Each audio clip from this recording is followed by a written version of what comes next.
Did the most secret base in America ever truly keep the world's biggest mysteries hidden in the Nevada desert? Why did the government deny the existence of Area 51 for decades, only to quietly confirm it long after the Cold War ended? And what are we supposed to make of the scientists, engineers, and intelligence officials who now hint that something extraordinary may have been studied out there? From experimental aircraft soaring above Groom Lake to modern claims of technology far beyond anything in the public record, Area 51 has become a place where secrecy and speculation collide. Is it simply a test site for cutting-edge aviation? Or is the truth much larger than that? Tonight, we'll explore the entire history of Area 51. Before you settle in, take a moment to like and subscribe. But only if this kind of quiet storytelling truly helps you relax and unwind. I'd love to hear from you in the comments. Share where you're tuning in from and what time it is for you right now. I really enjoy reading what you write, and it's comforting to see people from all around the world gathering here, slowly winding down side by side, even though we're far apart. Now, make yourself comfortable. Dim the lights, and if you'd like, switch on a fan or a little white noise for that steady background hum that helps the world fade away. Let your breathing slow, let your body relax, and together we'll drift into tonight's story at an easy, gentle pace. Chapter 1: The Nevada Desert and Cold War Genesis. The story of Area 51 really begins with an empty stretch of the American West, a huge expanse of desolate, barren landscape in the heart of the Nevada desert. This area wasn't chosen by accident. It's a place that's harsh and sparsely populated, making it ideal for hiding big secrets. Long before it became known by its infamous grid designation, this region was already under government control as the Nevada Test Site. It's a gigantic closed-off military area covering a massive chunk of land that's even bigger than Switzerland, where the Department of Defense, starting in the early 1950s, first began testing nuclear bombs. This area became the only place within the United States where such tests were conducted. The desert itself is a strange mix of primitive beauty and high-tech doomsday hardware. In the summer, the temperatures are absolutely scorching, often reaching 42 or 43 degrees Celsius in July. The ground is so hard and flat, a featureless plain of packed clay, that it makes for a perfect natural landing field for aircraft, capable of supporting the weight of any plane. Historically, there's been widespread military activity here, including pockmarked surfaces that show where above-ground nuclear detonations took place. It's a foreboding place, virtually inaccessible to the public. This raw, isolated environment was the natural stage for a drama that was unfolding across the world in the mid-20th century, a time we now call the Cold War. The international tensions of the Cold War rapidly escalated the need for extreme secrecy and advanced technology in the United States. Following World War II, the U.S. government began worrying intently about the Soviet Union, especially as the Soviets started to boast publicly about their growing military strength in missiles and bombers. American intelligence gathering needed a major boost because conventional reconnaissance aircraft were simply too vulnerable. Soviet fighter jets, like the MiG-15 in the early 1950s, were very effective at shooting down U.S. planes during the Korean War, making spy missions incredibly risky. The U.S. urgently needed an aircraft that could fly outside the range of Soviet air defenses, higher and faster than anything else. This massive intelligence problem led to the birth of what would become the world's most secret air base. The Central Intelligence Agency, or CIA, was the primary force behind this push for superior reconnaissance, as espionage was their main business. Richard Bissell, a high-ranking CIA official, was tasked by President Eisenhower with finding the perfect remote testing location for their new top-secret aircraft. He settled on a dried-up lakebed nestled within the enormous Nevada test site. This lakebed was known locally as Groom Lake.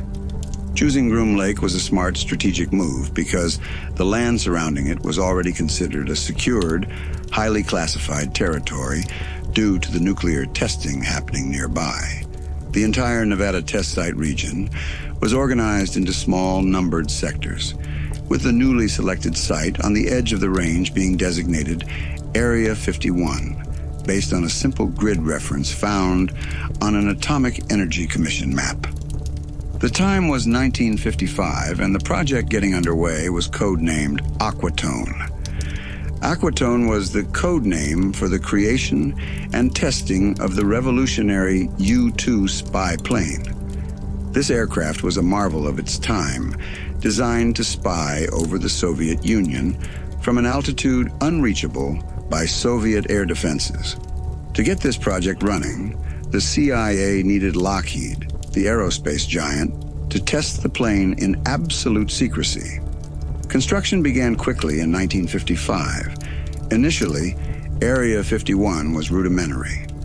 It emerged from the barren lakebed with a 5,000-foot-long runway, only 3 hangars, some warehouses, administration buildings, a chow hall, and very simple living quarters.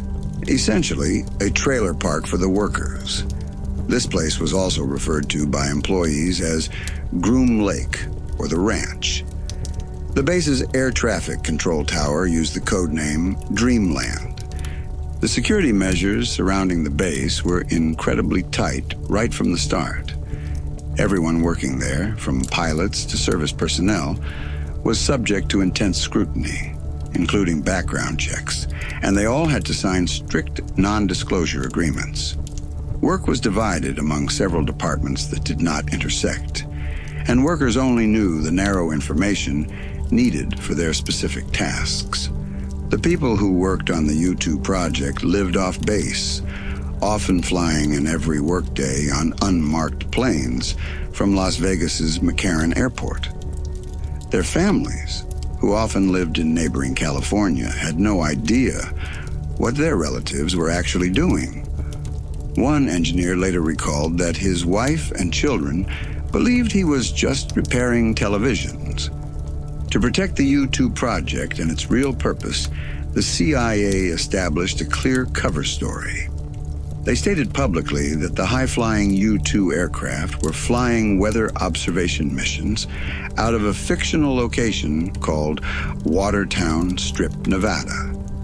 But this official secrecy soon ran into a massive, unexpected problem right next door to the base. Area 51 sits directly northeast of the nuclear test sites, meaning it was downwind of dangerous radioactive fallout from the above-ground weapons tests. The prevailing winds carried radioactive dust from the explosions right over Groom Lake. Because of the extreme danger posed by nuclear fallout, the newly created secret airstrip remained largely unoccupied for more than 2 years, as above-ground testing was taking place just 30 miles to the southwest. There was even an instance where a subsequent nuclear test in Zone Number 13, just 9 miles away, turned Area 51 into a ghost base for a couple of years due to contamination. Despite these early interruptions, the CIA soon found that their extreme secrecy surrounding the base had an unexpected advantage, one that would cement Area 51's infamous reputation for decades. This period coincided with a major public phenomenon in America, the epidemic of flying saucer sightings. Ordinary citizens and even trained pilots were seeing shiny objects flying at impossible speeds and altitudes. They didn't know about the secret developments happening across the country, so they naturally concluded that these mysterious objects were alien ships. The silvery U-2, Chekhov's reflecting sunlight against the dark, high-altitude sky often contributed significantly to these sightings, as it was flying at altitudes that civil and military pilots couldn't imagine a human-made aircraft reaching. Since the personnel investigating these unidentified flying object incidents didn't have the clearance to know about the highly classified U-2 program, many sightings became truly inexplicable to them. The CIA quickly realized that public speculation about flying saucers worked to their benefit. It was much better for people to talk about hypothetical aliens than to discuss the truly top-secret performance characteristics of the U-2. This policy, encouraging public belief in unidentified flying objects to divert attention from clandestine activities, significantly influenced Area 51's future reputation as the home of the unexplainable.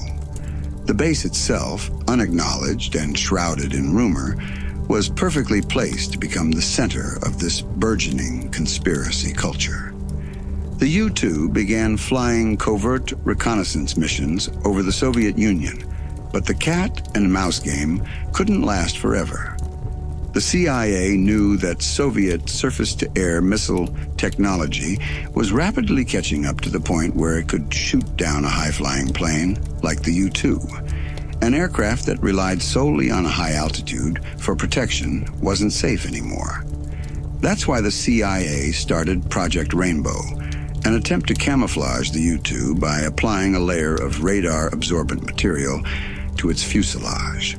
This material, sometimes nicknamed wallpaper, consisted of a conductive grid pattern on a flexible sheet attached to a honeycomb layer glued to the skin of the aircraft. Unfortunately, this material added weight and reduced the U-2's ability to fly high, making it even more vulnerable to Soviet defenses. The inevitable came in 1960, signaling the end of the U-2's covert life. An experienced American pilot named Gary Powers was shot down over Soviet territory by a surface-to-air missile, causing a major international embarrassment for the United States.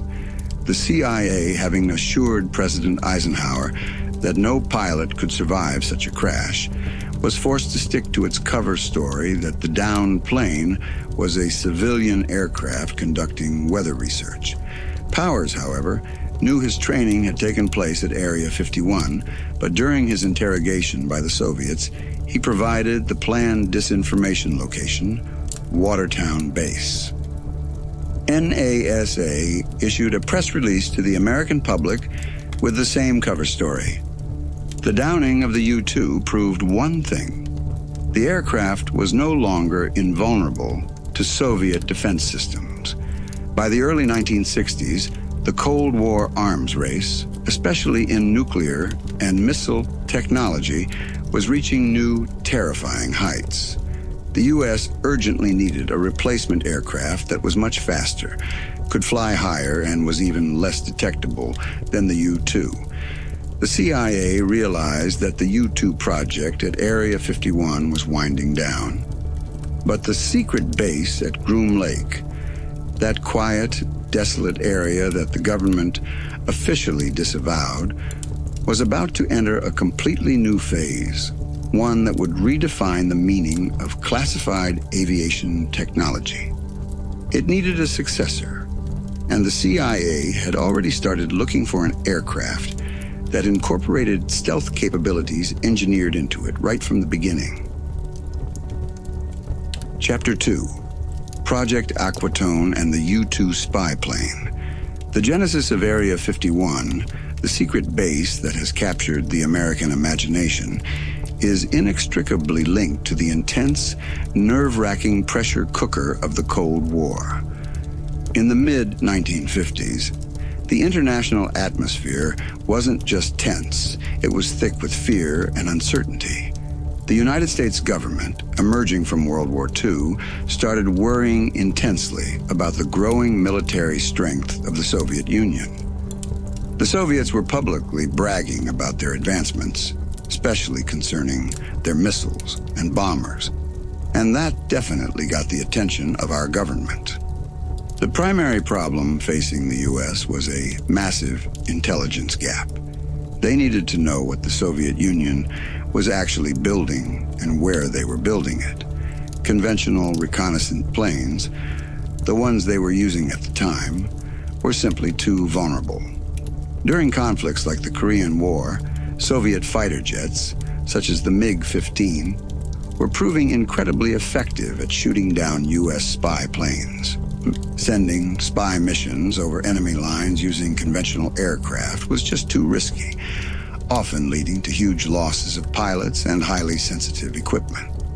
The American government urgently needed an entirely new kind of aircraft, one that could conduct surveillance far outside the operational range of Soviet air defenses, meaning it had to fly higher and faster than anything else in existence. This urgent necessity led directly to the creation of the program that would eventually birth Area 51. The main driver behind this quest for superior aerial reconnaissance was the Central Intelligence Agency, or the CIA. For the CIA, espionage wasn't just a side job, it was their primary business. The secret reconnaissance project was given the code name AQUATONE, and it was placed under the direction of Richard Bissell, a powerful, high-ranking CIA official. President Eisenhower himself tasked Bissell with finding the absolute perfect location to develop and test this new revolutionary aircraft in total secrecy. Bissell quickly turned his attention to the remote expanses of the Nevada desert. He selected a specific site, a dried-up ancient lakebed nestled deep within the massive government-controlled region known as the Nevada Test Site. This particular spot was known locally as Groom Lake. Choosing Groom Lake was a smart strategic move because the land surrounding it was already considered highly classified territory. Nuclear weapons tests were taking place just next door, and the entire area was tightly controlled, making it a naturally secured fortress. The enormous Nevada Test Site region was organized by the Atomic Energy Commission into small, numbered sectors for easy mapping and reference. The newly selected testing location, situated right on the edge of the range, was simply given the designation Area 51 based on a straightforward grid reference on one of the Commission's maps. This designation stuck, and the history of America's most secret location began in 1955. Project AQUATONE was specifically the code name for the creation and testing of the U-2 spy plane, built by the aerospace giant Lockheed. The U-2 was a technological marvel designed to operate at altitudes unreachable by Soviet air defenses. It was built to fly at 70,000 feet, which is a staggering 13 miles above the Earth, giving it a theoretical range of 3,000 miles. This was more than enough capability to execute deep spy missions behind enemy lines. To handle the complex task of testing, the CIA urgently needed to construct a dedicated base on the barren Groom Lake bed.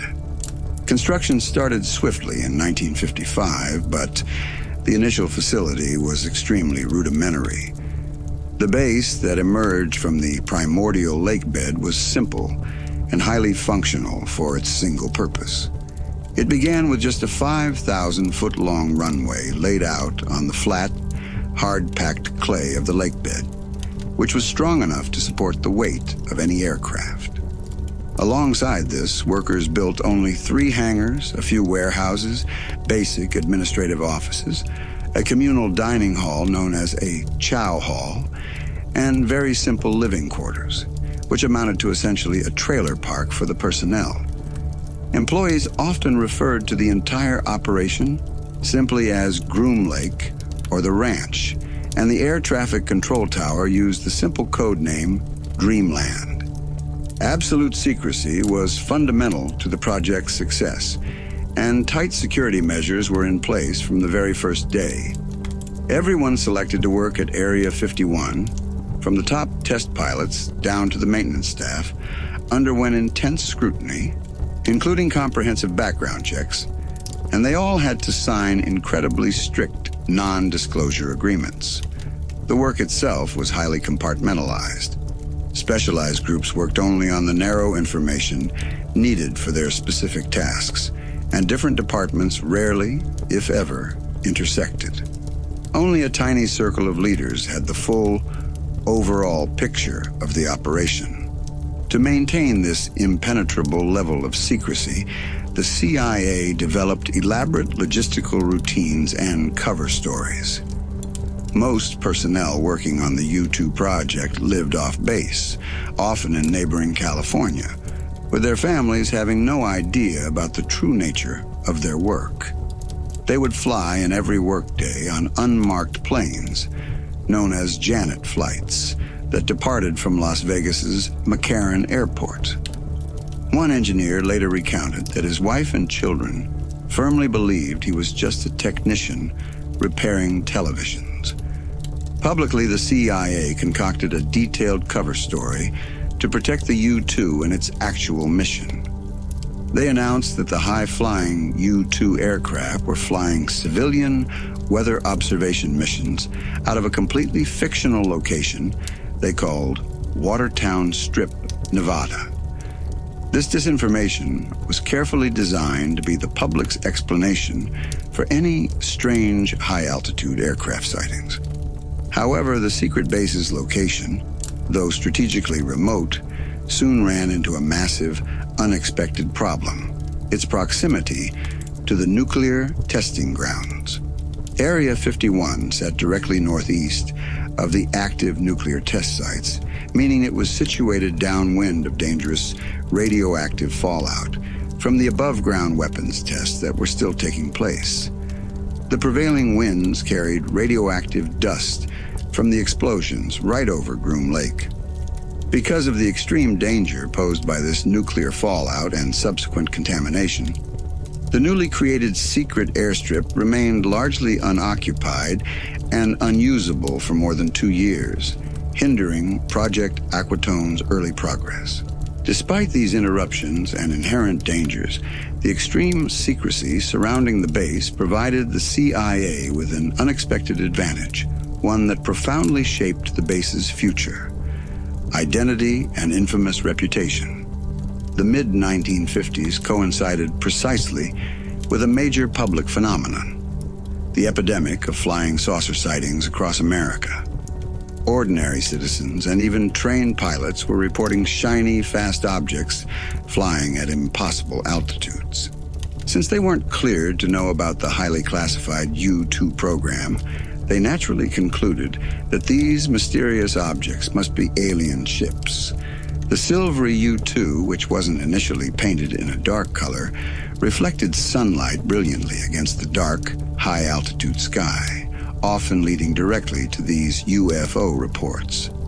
It was flying higher than any human-made aircraft people could possibly imagine. Investigators tasked with looking into these UFO incidents didn't have the security clearance to know about the U-2.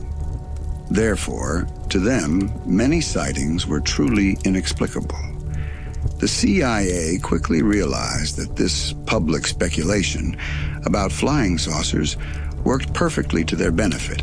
It was far better for the American public to talk about hypothetical extraterrestrials than to discuss the genuinely top-secret performance characteristics and the classified mission of the U-2 reconnaissance plane. This policy, which actively encouraged public belief in UFO sightings to divert attention away from clandestine activities, immediately influenced Area 51's reputation, cementing its future identity as the ultimate home of the unexplainable, even though the source was purely terrestrial. Despite the initial interruptions from radioactive fallout and ongoing internal security battles, the U-2 eventually started flying covert reconnaissance missions over the Soviet Union. The first of these landmark missions took place on July 3, 1956. The U-2 took off from West Germany, successfully reached Leningrad, completed its photography, and safely returned to base. This mission was critical in proving to President Eisenhower that the U-2 was worth the enormous money and resources invested. The U-2 carried 700 pounds of the latest photo imaging equipment and the valuable high-quality photographs it took, including images of ordinary Soviet people, were significant indications that the Soviet Union was not just one gigantic, militarized base preparing for immediate war. However, even from the very first flight, there was a bitter truth for the CIA. The U-2 was discovered by the Soviet military during its flight.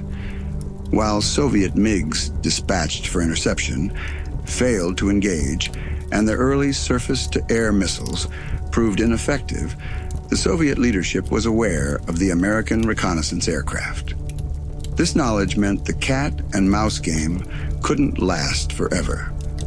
The CIA knew that relying solely on high altitude for protection wasn't safe anymore, as Soviet missile technology was rapidly catching up. The inevitable eventually came on May 1st, 1960. Experienced American pilot Gary Powers was shot down over Soviet territory by a surface-to-air missile. This incident confirmed that the U-2 was no longer invulnerable to Soviet defense systems and turned into a major international embarrassment for the United States. The CIA was forced to adhere to its standing cover story, claiming the downed plane was a civilian aircraft conducting weather research for NASA. But during his interrogation, Powers, who had trained at Area 51, provided the Soviets with the planned disinformation location, Watertown Base, Nevada. This disinformation narrative further solidified the elaborate falsehoods designed to protect the true base at Groom Lake. The failure of the U-2 proved one thing: a replacement aircraft was desperately needed. The Cold War arms race, especially in nuclear and missile technology, was reaching new, terrifying heights. The United States urgently needed a reconnaissance aircraft that was much faster, could fly even higher, and was significantly less detectable than the U-2. While the U-2 project at Area 51 was winding down, the secret base at Groom Lake, that quiet, desolate area that the government officially disavowed and accidentally shrouded in extraterrestrial myth, was perfectly positioned to enter a new phase of classified aviation technology development. Chapter 3. Project OXCART and Advanced Stealth Development. The failure of the U-2 spy plane in 1960, when American pilot Gary Powers was shot down over Soviet territory, truly exposed a major vulnerability in American intelligence gathering during the Cold War. That highly embarrassing incident confirmed that the U-2 was no longer protected just by flying at extreme altitudes. Soviet missile technology was rapidly catching up, making it clear to the Central Intelligence Agency, or the CIA, that an aircraft relying solely on height for protection wasn't safe anymore. The CIA knew a simple truth. It was no longer enough to have a plane that could just fly several times the height of a normal airplane. This led to an urgent push for a successor to the U-2. Richard Bissell, the man who had headed the CIA's overflight program, was given the immense job of replacing the U-2. The United States desperately needed a new reconnaissance aircraft that was much faster, could fly even higher, and, crucially, was less visible to enemy radar. This massive undertaking was given the highly classified code name OXCART, and the plane that came out of it, built by Lockheed's legendary Skunk Works, was called the A-12. Unlike the U-2, which relied on altitude and later ineffective wallpaper material to try and hide it, the A-12 was designed with stealthy capabilities engineered into it right from day one. OXCART was a project so top secret that the documents related to it weren't even marked with classification stamps. This was a deliberate choice because, as one worker recalled, if papers without markings blew down the street, people would just sweep them up and throw them into a trash can without worrying that they were classified. The A-12 was a marvel of aerospace technology. It was built to fly at 90,000 feet, which is 16 miles above the Earth, exceeding the altitude capability of its predecessor.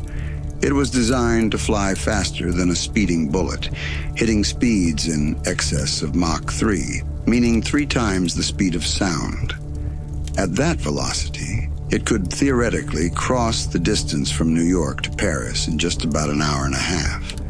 The extreme speed and high altitude were necessary because the project planners knew that even the best missile technology of those days would have a very hard time hitting it. Building an aircraft to withstand these intense conditions was a massive engineering challenge. When you're flying at the speed of the U-2, everything is too cold. But when you fly at the speed of the A-12, it's far too hot. The aircraft was built to withstand temperatures hundreds of degrees greater than the U-2 could handle. Lockheed engineers found that the only metal light enough and strong enough to endure those high temperatures was titanium. There was one big ironic problem, though. Titanium was in short supply in the United States, but the Soviet Union, America's Cold War enemy, was the only reliable place to source the titanium they needed back then. So, the CIA established a series of dummy companies to secretly buy the material directly from the Russians. The Soviets, of course, had no idea where the titanium was truly going. They didn't know they were supplying the material that made the A-12s, which were going to take pictures over their country. The core of Project OXCART was reducing the A-12's visibility to radar. This concept is called the radar cross-section, or RCS, which is the key to true stealth. RCS refers to the signature an airplane presents to radar, depending on how reflective it is. The ultimate goal of stealth is making that signature as small as possible. This was the highest level of security, and the people dealing with these signatures were highly compartmentalized, only knowing what they absolutely needed to know. To achieve and test this stealth capability, Area 51, or Groom Lake, underwent major changes and upgrades. The CIA invested a great deal of money to build up the base, recognizing that OXCART would turn what was essentially a temporary facility into a permanent one. They added a brand new concrete runway that was 8,500 feet long, with an additional 6,000-foot extension onto the hard-packed clay lakebed. 3 new hangars, hangars 4, 5, and 6, were constructed on the north side of the base to house the cutting-edge prototypes. The most critical development for OXCART was a covert facility built at the northeast end of the Area 51 complex. Here, the A-12's radar signature was evaluated on a pylon affectionately called the pole. This was a 60-foot structure where a full-scale model of the A-12 was mounted and subjected to 18 months of intense testing. All radar known to man at the time was aimed at the object on the pole, recording the return patterns and signatures. They could rotate and tilt the model to develop the ultimate stealth characteristics. Testing at Area 51 in the early 1960s was incredibly secure. Everyone working there, including the pilots, often used pseudonames, sometimes taken from gravestones in Europe, and they were referred to as drivers rather than pilots. Even the aircraft themselves weren't called planes. They were known as articles, with different numbers like Article 121 and Article 127. Everything about the A-12 program was protected by acronyms and an intense need to know security. For instance, an engineer working on the thermal aspects of the plane might not have the clearance needed to know about the radar signature reduction methods, illustrating just how compartmentalized things were. Workers simply didn't ask questions. It was a strong culture of secrecy. Despite the extreme measures, Soviet intelligence was still a threat. In the 1960s, the Soviets launched increasingly sophisticated satellites, many of which flew right over the United States and, worryingly for the OXCART team, photographed Area 51. The intelligence was so good that the Area 51 team knew exactly what time a satellite would be coming over the horizon each morning. When the A-12 prototype was mounted on the pole for radar testing, it had to be taken down and run into a building every time a satellite was scheduled to pass overhead. Ironically, they learned years later that the Soviets had been able to determine the shape of the A-12 merely from the shadow it cast on the ground, which made the ground underneath it cooler. The construction, testing, and operation of Project OXCART solidified Area 51's role as the premier center for advanced stealth development. When the aircraft finally arrived at the base in February 1962, the journey itself was kept secret. The aircraft was moved over 300 miles from the factory in California to Nevada in a massive box towed by a convoy, a security guard. Involved in the convoy recalled that when children asked what was inside the enormous box, he joked, "Flying saucer," which was a convenient story given the CIA's policy of encouraging UFO rumors to mask their clandestine activities. The A-12 began operational reconnaissance flights, showing successful results, especially over Vietnam by the late 1960s. The A-12 proved nearly invisible to radar, allowing the U.S. to effectively locate Soviet missile sites and significantly reduce the number of American aircraft being shot down. However, the Air Force was developing its own competing reconnaissance aircraft, the SR-71 Blackbird, which utilized many of the A-12's advancements.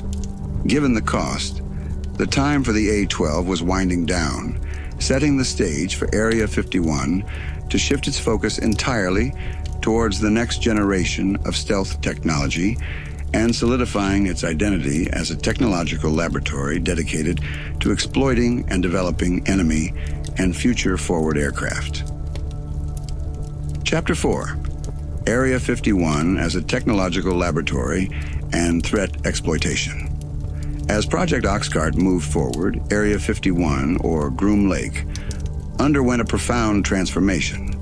It was changing from a remote testing site for a single experimental airplane into something much more complex and vital, a full-fledged technological laboratory dedicated to understanding and exploiting enemy capabilities, a process sometimes referred to as threat exploitation. The Central Intelligence Agency, or the CIA, was investing heavily, recognizing that the secret base at Groom Lake could become America's ultimate proving ground, where new technologies and foreign threats could be analyzed in total secrecy. This phase solidified Area 51's identity not as a conventional air base, but as a specialized laboratory. One former employee, T.D. Barnes, recalled that Area 51 was essentially a technological laboratory where they were exploiting enemy technology and thoroughly analyzing the capabilities of the Soviet Union. This meant that teams of engineers, pilots, and intelligence analysts were gathered there to dissect, test, and understand what the adversaries, primarily the Soviet Union, were developing in terms of aircraft, missiles, and radar systems. The core mission of the Cold War was intelligence gathering, and this wasn't just about making better planes for the U.S. It was about knowing the enemy's strengths and weaknesses. The need to understand the threat became particularly urgent as the Vietnam War escalated. During the early years of that conflict, American forces were struggling against Soviet-built aircraft. For every U.S. F-4 fighter that American pilots managed to shoot down, 9 Russian-built MiG-21 fighters were destroying American planes. This incredibly unfavorable 9-to-1 kill ratio confirmed that the Soviet MiG aircraft was proving to be a real handful for American fighters. The U.S. intelligence community and the Air Force realized they needed to study the MiG-21 up close. The opportunity arose in 1968, following years of planning, when the U.S. acquired a MiG-21 that had been flown to Israel by an Iraqi defector. The acquisition of a fully intact Soviet fighter jet was a tremendous intelligence coup. The CIA secretly shipped the MiG-21 to Area 51 for evaluation and testing. This top-secret mission was codenamed Have Donut, a name sometimes playfully associated with the MiG-21's recognizable round nose that held its inlet. The arrival of the MiG-21 marked a huge moment for Area 51. T.D. Barnes, who worked on the facility, remembered the first time he saw the jet at Groom Lake, recalling that they pretty well tore it down and looked at everything. Engineers and analysts thoroughly examined every component of the aircraft, including the radios, the hydraulics, the engines, and everything in between. The purpose was to understand the MiG's design and capabilities to help boost America's defense. Test flights were conducted, and stolen Soviet radar systems were trialed at Area 51, providing the U.S. with critical information needed amid the Cold War. What the rigorous testing and evaluation revealed was surprising and incredibly important. It wasn't necessarily the aircraft that was the problem. It was that the American pilots did not know how to fight the Soviet planes. The American pilots needed real-world, high-stakes training against the actual threat they would face in combat. This realization led to the birth of a new top-secret initiative at Groom Lake, training American fighter pilots on how to defeat Soviet MiGs in a dogfight. The analysts found that it took approximately 10 missions in the war zone for a pilot to become experienced enough to survive the war. The goal became simple. Give these pilots those 10 missions in the safe, restricted airspace of Nevada before sending them to the war zone. To support this new threat exploitation program, Area 51 expanded again in its short life. 5 more hangars were constructed on the south end of the test site to house the captured foreign aircraft. To ensure the secrecy of this MiG training and combat operation, the airspace directly above the range was closed permanently. This closure was necessary to prevent any sightings of the Soviet MiGs being secretly flown by U.S. personnel, sometimes referred to as aggressor training. The lessons learned from the Have Donut program were revolutionary for American aviation and intelligence. The program completely turned around the kill ratio in Vietnam, which had been 9-to-1 against the U.S. This work was so effective that T.D. Barnes noted it reversed the outcome to the point that the U.S. hadn't lost a plane to air-to-air combat in several wars, not just years. The ability to acquire, reverse engineer, and exploit enemy technology was a hallmark of Area 51's unique laboratory mission. Area 51's status as a technological laboratory also meant it was focused heavily on new concepts in stealth technology, building directly on the foundation of the A-12 project. Lockheed's engineers, using the isolated base, began work on the next generation of stealth aircraft. The most exciting plane T.D. Barnes worked on was the Have Blue. This experimental jet had a revolutionary, flat-faceted fuselage and was designed with virtual invisibility to radar as its only goal. Unlike the A-12, which compensated for its radar visibility by flying in the stratosphere at supersonic speeds, the subsonic Have Blue was designed to be virtually invisible. meaning it made such a small signature that radar operators looking at their screens would think the model had fallen off the test pylon. This incredible success led the Air Force to greenlight the production of the F-117, the first operational stealth fighter. The secret work carried out at Groom Lake during this period included the study of advanced radar systems and the complex methods of reducing an aircraft's visibility to those systems. Engineers and analysts were working on the radar cross-section, or RCS, which is the signature an airplane presents to radar, aiming to make that signature as small as possible. The concept of radar-absorbing materials, or RAM, was developed during this time, although its exact composition was considered one of the hottest secrets of the era. And even today, the Defense Department considers RAM to be top secret. The base served as a proof-of-concept facility, where they determined if radical new designs would actually work. Area 51 was the proving ground where the teams could say if something worked or if it didn't work. By continuously testing and exploiting both foreign technology and their own cutting-edge black projects, Area 51 solidified its role as light years ahead of any other nation in developing military technology. Even as satellite technology advanced and made high-flying spy planes like the U-2 and A-12 somewhat redundant by the mid-1970s, the mission of the base simply evolved. Area 51 continued to be a dynamic facility, constantly growing and changing with new runways, hangars, and infrastructure being added to match the continuously changing national security priorities. The threat exploitation programs and the development of breakthrough technology solidified the base's function as the single most critical technological laboratory for American intelligence and aviation. The secrecy required for this threat exploitation work often had unexpected side effects.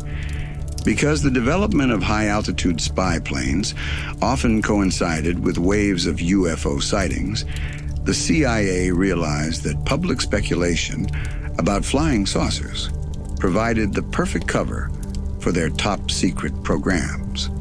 It was much better for people to talk about hypothetical aliens than to discuss the genuinely top-secret performance characteristics of the aircraft being tested, a narrative that had already begun during the U-2 era and continued to be strategically useful for masking clandestine activities throughout the base's history. The nature of Area 51 as a clandestine technological laboratory meant it was continually inventing the future while simultaneously concealing its past and present behind a veil of national security. Chapter 5. Transition to Air Force Control and the Stealth Revolution.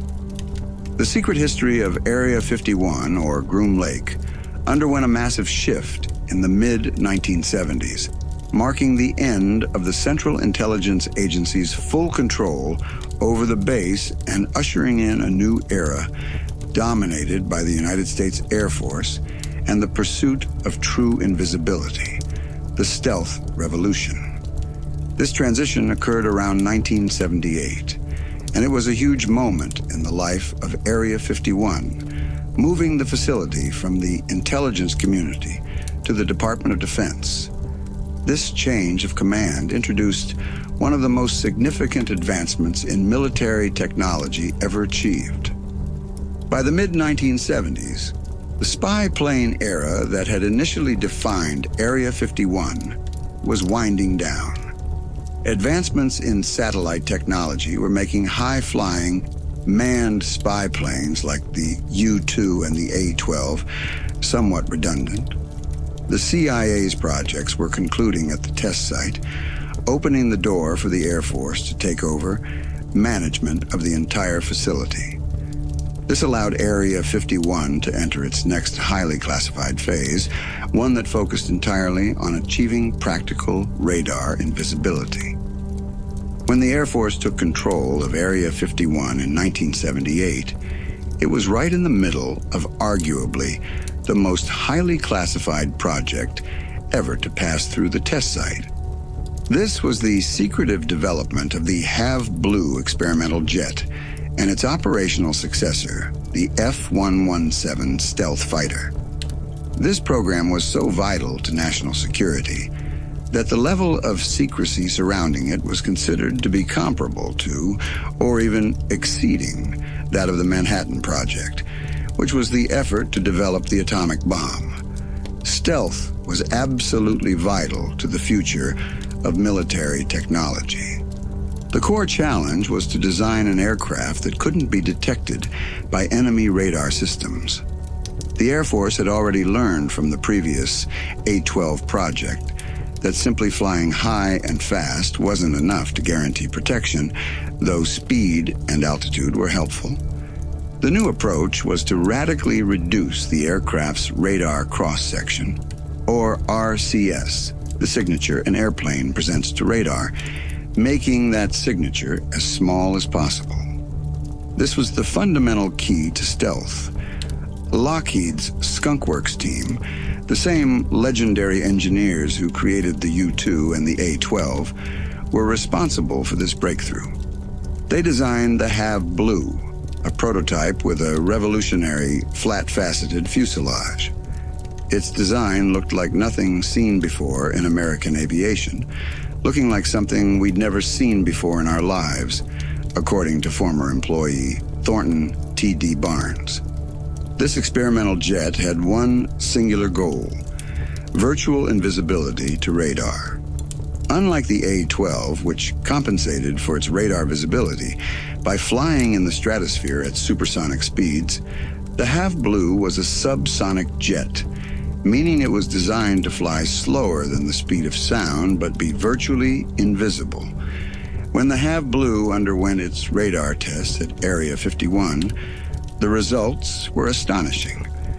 The engineers and analysts who weren't cleared to know the full details, looking at the radar screens, reportedly said the model must have fallen off the test pylon out there because there was nothing up there anymore.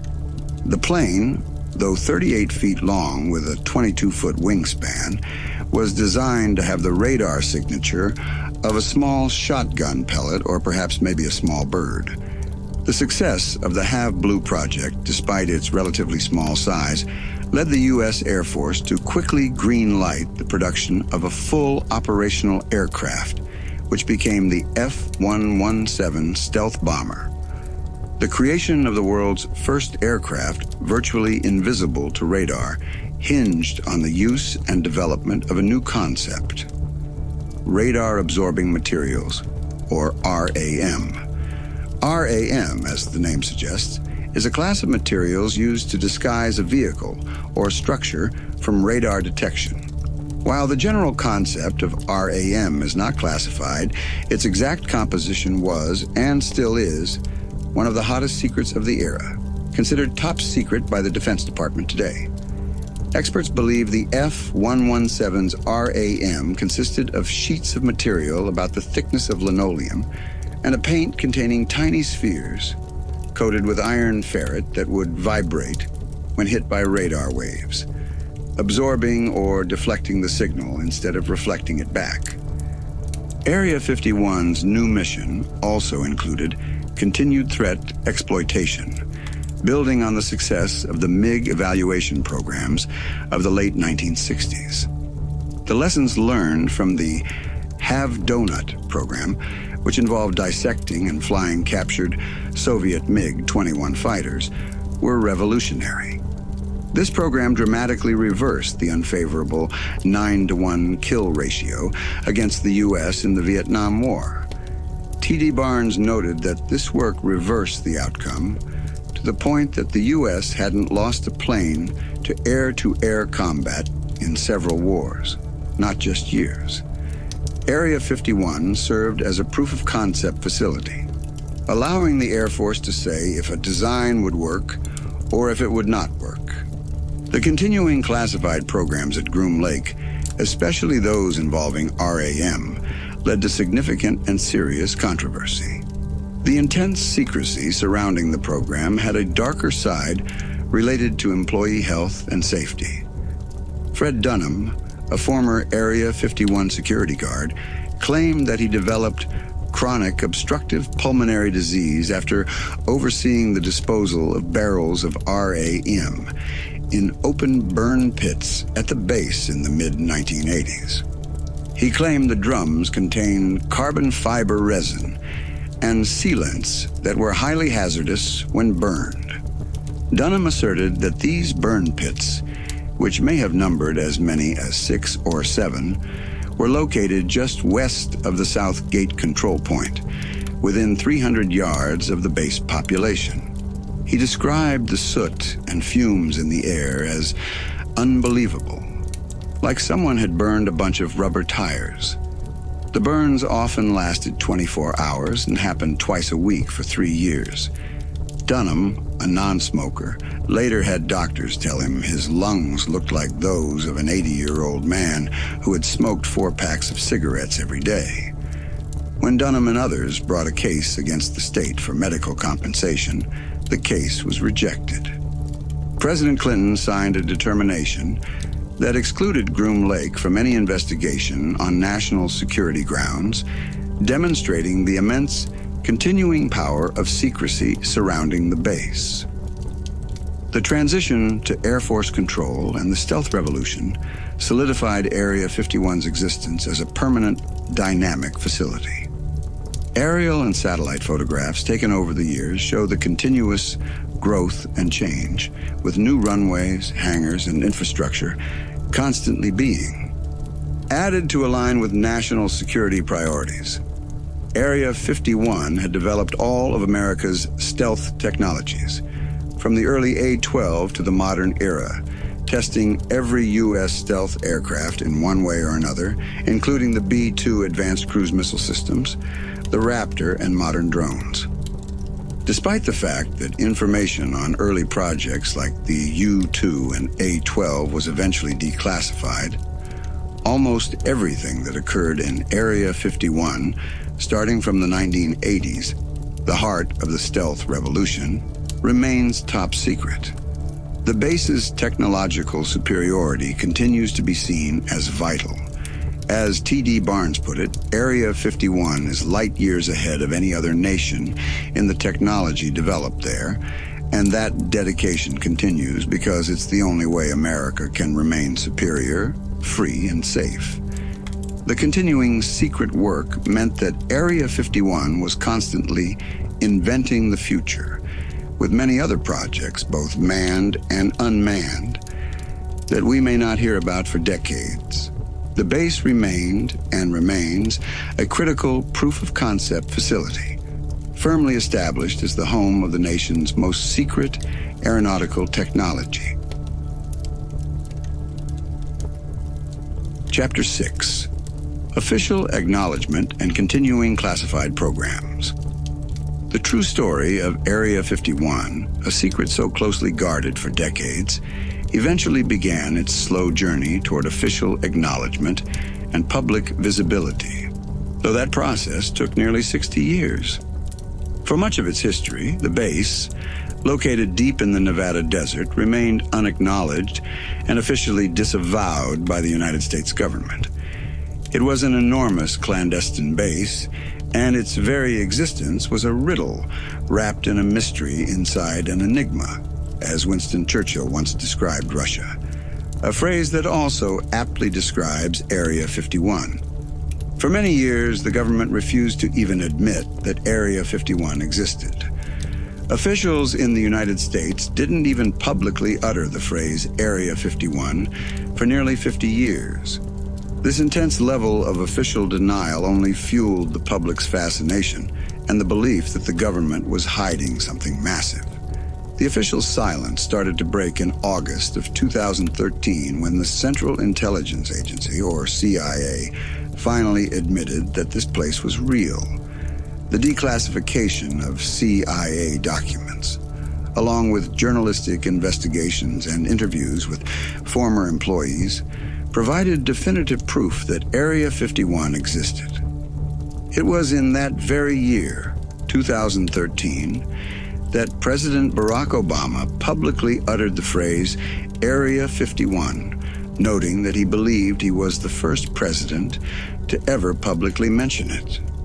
However, the documents that were declassified mostly pertain to the projects from the 1950s, 1960s, and partially the 1970s. Almost everything that occurred in Area 51, starting from the 1980s, remains top secret. Even before these documents were officially released, journalists had managed to piece together a relatively accurate history of early developments, like the U-2 and A-12 programs, through speaking with dozens of former workers, documents leaked to the public, and inadvertent statements by Air Force or CIA officials. The later declassified materials merely confirmed much of what was already known about the early history of the base. The confirmation of the base's existence and its early history marked a huge moment, allowing the public and historians to at last begin to unravel the secrets of Groom Lake. The documents confirm that Area 51 was created in 1955 for the single purpose of testing the top-secret aircraft project, codenamed AQUATONE, the U-2 spy plane. The base later transitioned to the Department of Defense from the intelligence community, ushering in the most significant advancement in military technology, the stealth revolution. This transition occurred around 1978, and the United States Air Force took control of the base during the middle of perhaps the most highly classified project ever to have gone through the test site, the development of the HAV Blue and the F-117 stealth fighter. The base's fundamental role during this later, officially acknowledged era was solidified as a dynamic technological laboratory and proving ground. Engineer Peter Law noted that the facility was dedicated to designing and proving new concepts, essentially determining if something would actually work or not work. Thornton Barnes, a former employee, emphasized that Area 51 was light years ahead of any other nation in the technology developed there, and that dedication continues because it's the only way America can remain superior, free, and safe. The base continued to change, grow, and build infrastructure continually in line with national priorities and new programs. Aerial and satellite photographs taken over the years clearly show the changes, including new runways, new hangars, and more infrastructure being added. The technological developments achieved at Area 51 were substantial, especially in stealth technology, having tested every U.S. stealth aircraft from the early A-12 to the modern era. These programs include the B-2 Advanced Cruise Missile Systems, the Air Force's latest operational strike aircraft like the Raptor, and modern drones, all of which remain highly classified. Even as the official history of the 1950s and 60s was confirmed, the base's reputation was already cemented by the incredible claims of subsequent decades, especially those that emerged from the 1980s and 1990s, when Area 51 was at the heart of the highly classified stealth program. The level of secrecy surrounding stealth was considered comparable to, or even exceeding, the secrecy of the Manhattan Project, the development of the atomic bomb. This program involved the creation of what became the F-117 stealth bomber. The secret work included the development of radar-absorbing materials, or RAM. The concept of RAM is not classified, but its exact composition was one of the hottest secrets of the era, and even today, the Defense Department considers RAM to be top secret. This continuing classified work, especially the handling of materials like RAM, led to significant controversy that reached the highest levels of government. For instance, a former security guard, Fred Dunham, claimed that he developed chronic obstructive pulmonary disease after overseeing the disposal of barrels of RAM in open burn pits at Area 51 in the mid-'80s. Dunham claimed the drums contained carbon fiber resin and sealants that were highly hazardous when burned. He described the soot and fumes in the air as unbelievable, like someone had burned a bunch of rubber tires. Dunham, a non-smoker, later had doctors tell him his lungs looked like those of an 80-year-old man who had smoked 4 packs of cigarettes every day. Dunham, along with others, brought a case against the state for medical compensation. But President Clinton signed a determination that excluded Groom Lake from any investigation on national security grounds, leading to the case being rejected. The continuing classified programs at Area 51 include the testing of advanced cruise missile systems, the Air Force's latest operational strike aircraft like the Raptor, and modern drones, all of which remain highly classified.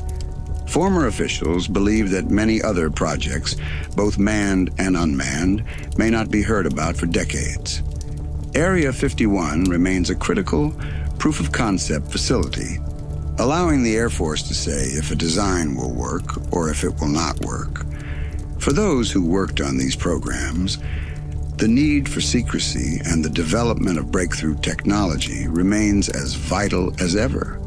They believe the base is still necessary for the country to maintain its technological superiority, even if the public and former colleagues don't know what the next steps entail. Even in this era of partial official acknowledgement, the ultimate, most sensitive information about the base and its current classified work remains hidden, maintaining the legacy of mystery that has defined Area 51 since its genesis. This policy of deliberate disinformation, which started with the CIA encouraging public belief in unidentified flying objects to divert attention from clandestine activities, continues to serve as the perfect smokescreen for today's top-secret programs. Chapter 7. Bob Lazar and the Secret S-4 Laboratory Claims. The history of Area 51, long shrouded in official denial, took a sharp turn into extraterrestrial territory in 1989 with the sensational claims made by a man named Bob Lazar. For many years, the government's policy of using UFO rumors as a cover story for testing secret aircraft had already primed the public to believe the unexplainable.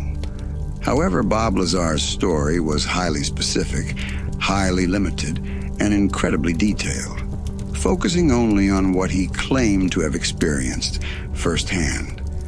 His story is considered the one that made Area 51 known all over the world.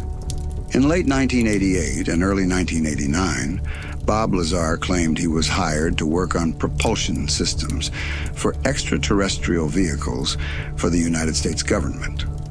The story first broke when he was interviewed on a Las Vegas television station, initially done in silhouette to shield his identity because he claimed his life had been threatened, as was his wife's life. He eventually went public with his name and his amazing tale, making Area 51 one of the most talked about locations in the world. Bob Lazar's claims placed the secret base right in the heart of the ongoing UFO conspiracy frenzy, and his account epitomizes one of the main conspiracy theories, that U.S. authorities are dissecting aliens and flying saucers at Groom Lake. However, Lazar claimed the alien spacecraft weren't actually housed at Area 51 proper, but at a facility about 15 miles south, located in a valley at Papoose Dry Lake, a region he claimed was called S4. This location, like Area 51, is completely surrounded by mountains and doesn't appear on any public maps, though Lazar noted that the only pictures of it were taken by the former Soviet Union from space. Lazar said he worked for a few short months at S4, having been hired by the government as a propulsion engineer through a process that involved an interview at a facility run by the contractor, EG&G, and a background check conducted by a person named Mike Thigpen. Lazar claimed he obtained the position on the recommendation of Dr. Edward Teller, the father of the hydrogen bomb, who he said he previously worked for at the Los Alamos National Laboratory in New Mexico. According to Lazar, his new job at the secret desert base was the reverse engineering of the propulsion system of a flying saucer. He claimed there were actually 9 alien spacecraft kept inside a hangar built into the side of a mountain at S4. The facility was designed to blend in with the landscape, with hangar doors having a slope of about 30 degrees and textured paint made to look like the side of the mountain. He noted that the facility was dedicated to the sole purpose of analyzing the extraterrestrial craft.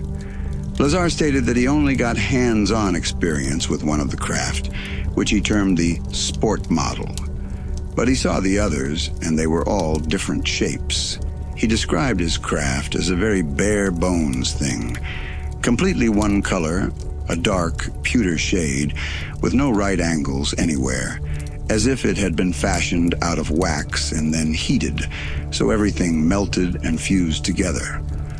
He noted that the craft was designed for something much smaller than a human, being likely half his height, and the seats were tiny as well. He also observed that there were no right angles, no decorative components or artwork, and almost nothing looked recognizable inside the craft, which was designed for something small, perhaps half his height. The most sensational part of Bob Lazar's story involved the technology he was working on. He gave a detailed description of what he saw, explaining that the craft used a gravity propulsion system and its power source was an antimatter reactor. This was technology that he believed did not exist in the scientific community at that time. He was tasked with reverse engineering this power and propulsion system to see if it could be duplicated with available materials, a project he found nearly impossible given the science. Lazar explained that the core of the power source was a very heavy element, element 115, which wasn't on the periodic chart at the time, but which he said was stable and provided the power for the reactor to work by producing its own gravitational energy. He said the craft created a distortion in space and time in front of it, where space actually bent, causing the craft to fall forward. This unique field propulsion system was a reactionless drive system that required no thrust or exhaust. He explained that the craft could fly belly first and use 3 equally spaced gravity amplifiers to focus on a destination, creating a gravitational distortion or a bubble around the craft. This distortion, he noted, would bend light and radio waves, making it difficult to detect or communicate with it, which is why attempting to communicate with a radio shouldn't be possible, though they were still able to communicate with the person inside the craft. He said the craft created a distortion right in front of it, and the craft fell forward. Lazar said the craft could lift off quietly, producing a slight hiss and a small bluish corona discharge, then hover silently, capable of doing incredible maneuvers such as going from a dead stop to several thousand miles an hour, and then stopping cold and vanishing in place. Lazar claims he only saw one of the alien craft actually fly, and he never saw a live alien at S4, though he once glanced through a window and saw 2 men in white lab coats looking down and talking to what he thought was a small doll or character with a long arm sitting in a chair. Lazar said he was disturbed by his discovery and thought the public had a right to know about the research being conducted on alien technology. He told his closest friends about the test flights and took them out into the desert on Wednesday nights, the lowest traffic time, he surmised, to show them the craft flying over Papoose Lake, where it was doing radical moves. On one of these occasions, the group was caught by security, leading to Lazar's debriefing at Indian Springs Air Force Base. When his story became public, it quickly generated international attention.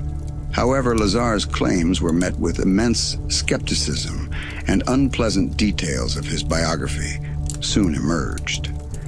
The Massachusetts Institute of Technology and the California Institute of Technology, schools he claimed to have attended, said they had no records of him. Los Alamos National Laboratory officials initially stated they had no records of a Bob Lazar ever working there either, although a phone book from 1982 and a newspaper clipping did list him as an employee and physicist there. Bob Lazar and his supporters claimed that the unsavory details of his biography, including a conviction for pandering and the disappearance of his academic and employment records, were fabricated and purged by the government as part of a disinformation campaign to discredit him and divert attention away from the highly classified, real activities taking place at S4. They asserted that this was a deliberate effort to portray him as a madman spouting nonsense. However, some details he revealed, such as the existence of S4, the use of a unique hand scanner technology for access control, which measured the bones in the fingers with a bright light, and the concept of element 115 being synthesized later, were noted as remarkable, given the level of secrecy surrounding the base at the time. Furthermore, George Knapp, the journalist who first broke the story, was able to verify that EG&G had arranged to hire personnel for Groom Lake, and that the person Lazar named Mike Thigpen did indeed work for a federal agency conducting background checks in Las Vegas in 1989. Lazar later underwent polygraph tests regarding his claims, which concluded there was no attempt to deceive and that he was telling what he believed to be the truth. He insisted that he was telling the truth, stating that if you wanted to disbelieve him, you could stop your research early and move on. But if you wanted to be honest, you would find that his story does make sense. He was adamant that the craft and technology he saw could not have been made by human beings under any circumstances in any country, period. Lazar maintained that the biggest takeaway from his story was the suppression of extremely advanced technology and unknown science. His story significantly solidified Area 51's reputation as the ultimate center of extraterrestrial secrets.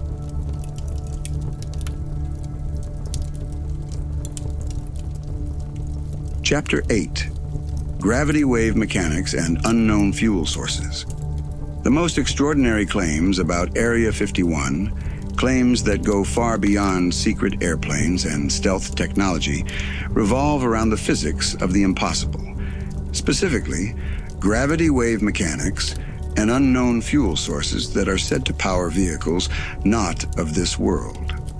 This is where the story shifts entirely, from military intelligence to the absolute cutting edge of science, a place where people claim physics itself is being rewritten. The primary source for these claims is Bob Lazar, who stated in 1989 that he was hired to work as a propulsion engineer at a secret laboratory 15 miles south of Groom Lake, a place he called S4. His job there was the reverse engineering of the propulsion system of a flying saucer. This craft and its mechanics, he claimed, could not have been made by human beings under any circumstances in any country, period. Lazar described the craft as having been built from a dark pewter-colored material with no right angles anywhere, as if it had been fashioned out of wax and then melted, so everything fused together. The craft was reportedly designed for something much smaller than a human being, likely about half his height, with tiny seats inside. He gained hands-on experience with one model, which he termed the sport model, but he claimed there were 9 alien spacecraft stored inside a hangar built into the side of a mountain at S4. The technology he was tasked with reverse engineering was based on two incredible components: a gravity propulsion system and an antimatter reactor. Lazar believed this technology did not exist at all in the scientific community at that time. He was attempting to figure out if this power and propulsion system could be duplicated using materials available on Earth, a project he found nearly impossible given the limitations of our current understanding of science. Lazar explained that the power source relied on a very heavy element, element 115, which he noted was not on the periodic chart at the time he was working at S4. This element, he claimed, was stable and provided the power for the reactor to work by producing its own gravitational energy. This was startling because, as Lazar pointed out, science doesn't even know what gravity is, much less how to produce or control it. Yet here was a device that was producing and controlling it, using it as a propulsion system. Element 115 was what provided the power for the reactor to work. It was the fuel.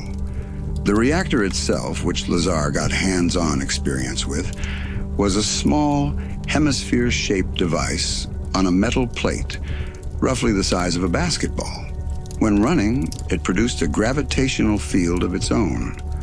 When his lab partner, Barry, challenged him to touch the sphere on top of the running reactor, Lazar said he couldn't, explaining that his hand was pushed away just like two poles of a magnet, pushing against each other. This was shocking because nothing known to man at the time could do that without metal being involved, and this immediately convinced Lazar that the technology was indeed extraterrestrial. The propulsion mechanism of the craft was described as a reactionless drive system, meaning it required no thrust or exhaust. All human-made propulsion systems, whether propeller planes, jets, or rockets, work on an action-reaction force where something is thrown out the back to move the craft forward. This alien craft, however, created a distortion in space and time in front of it where space actually bent, causing the craft to fall forward. Lazar provided an analogy for this. If you put a bowling ball in the middle of a bed and then push down on the mattress with your fist, a foot in front of it, the bowling ball will roll toward the depression. That's exactly how the craft works. It creates a distortion right in front of it, and the craft falls forward. The core reactor in the center of the craft powered 3 equidistant gravity amplifiers located in the main level, which directed the resulting gravity wave or anti-gravity beam through waveguides and into the gravity emitters at the bottom, which looked like a trash can hanging on a pipe. These 3 emitters could be swung up to 180 degrees. This allowed the craft to essentially stand on 2 of them and hover while the third one swung up to create a distortion in front, allowing the craft to slide forward in a low-power mode, which he called the Omicron configuration. For interstellar travel, the Delta configuration used all 3 amplifiers focused on a destination. The craft would fly belly first and focus on the destination, creating a gravitational bubble around the craft. This created some perplexing observations, like the fact that the physics inside the craft was separated from reality.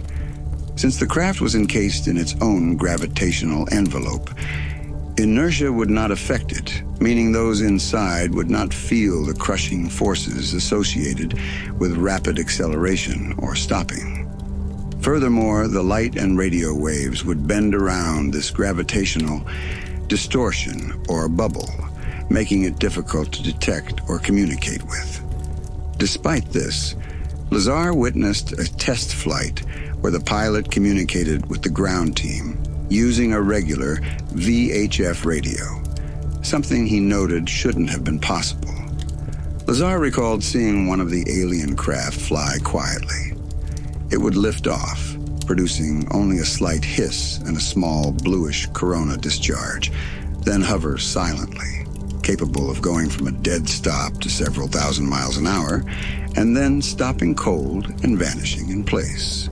This ability to move at incredible speeds and perform impossible turns, such as a 90 or 120-degree turn without decelerating, was also reported by an eyewitness who tracked a glowing craft over Papoose Lake, the region Lazar identified as S4. The witness noted that the light's intensity often increased just prior to acceleration, suggesting the luminosity was a byproduct of the propulsion system. Bob Lazar was adamant that the technology he saw was beyond human capability. He maintained that the biggest takeaway from his story was the suppression of extremely advanced technology and unknown science, especially concerning element 115, which was later synthesized in 2004 and given the name moscovium. Lazar and his supporters believe the government's attempts to erase his past and deny his claims were part of a deliberate disinformation campaign to discredit him and divert attention away from the highly classified, real activities taking place at the secret laboratory S4, thus ensuring the suppression of this revolutionary science and technology. Chapter 9. Claims of Alien Inhabitants and Technology Exchange. Beyond the highly specific technological claims of Bob Lazar, the mystery surrounding Area 51 expands into a much deeper, stranger narrative. The claims of direct contact with extraterrestrial inhabitants and formal technology exchange programs between these beings and the U.S. military. These claims suggest that Area 51, or the larger restricted area it sits within, wasn't just a clandestine testing ground for human innovation, but a venue for interspecies cooperation, a place where people claim aliens were essentially roommates with American military personnel. One of the most elaborate accounts of alien inhabitants comes from Charles Hall, who claims he was stationed at the Nellis Air Force Base in the mid-1960s as a weather observer. Hall's experiences were focused in a region near Area 51 he referred to as Dreamland, which included Area 53 and Area 54, where the aliens supposedly had their base. He claimed there was a base that the Air Force maintained for aliens, and their living quarters were underground in the mountains on the west side of the valley. Hall reported that the extraterrestrials he encountered were called the Tall Whites. They were humanoid, typically about 5'11" or 6 feet tall, with skin as white as a piece of paper and large blue eyes that stretched further around the sides of their heads than human eyes do. Their ears and noses were only about half the size of human features. And because they were plant eaters and didn't eat meat, they didn't have teeth, but just ridges instead.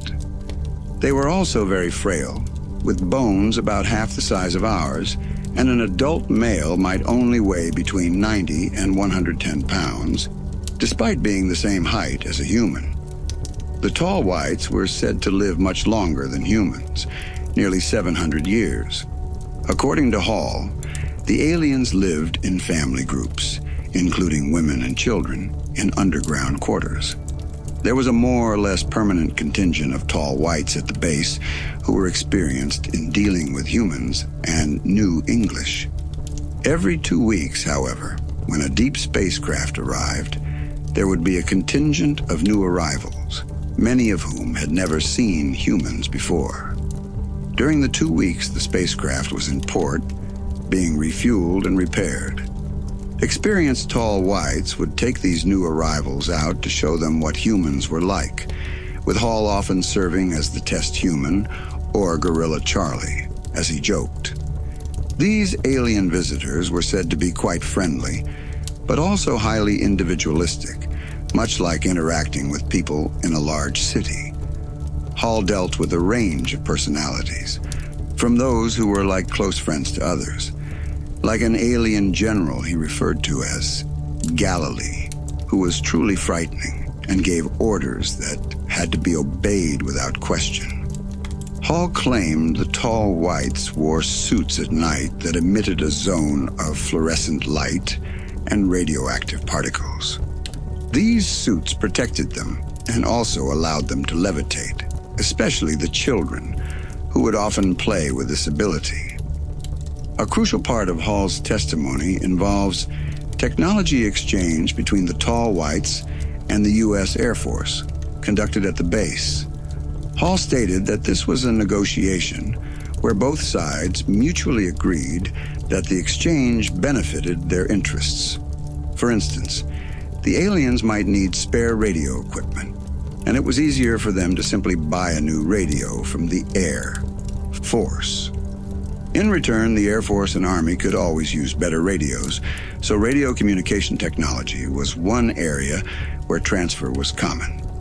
However, the aliens were very selective.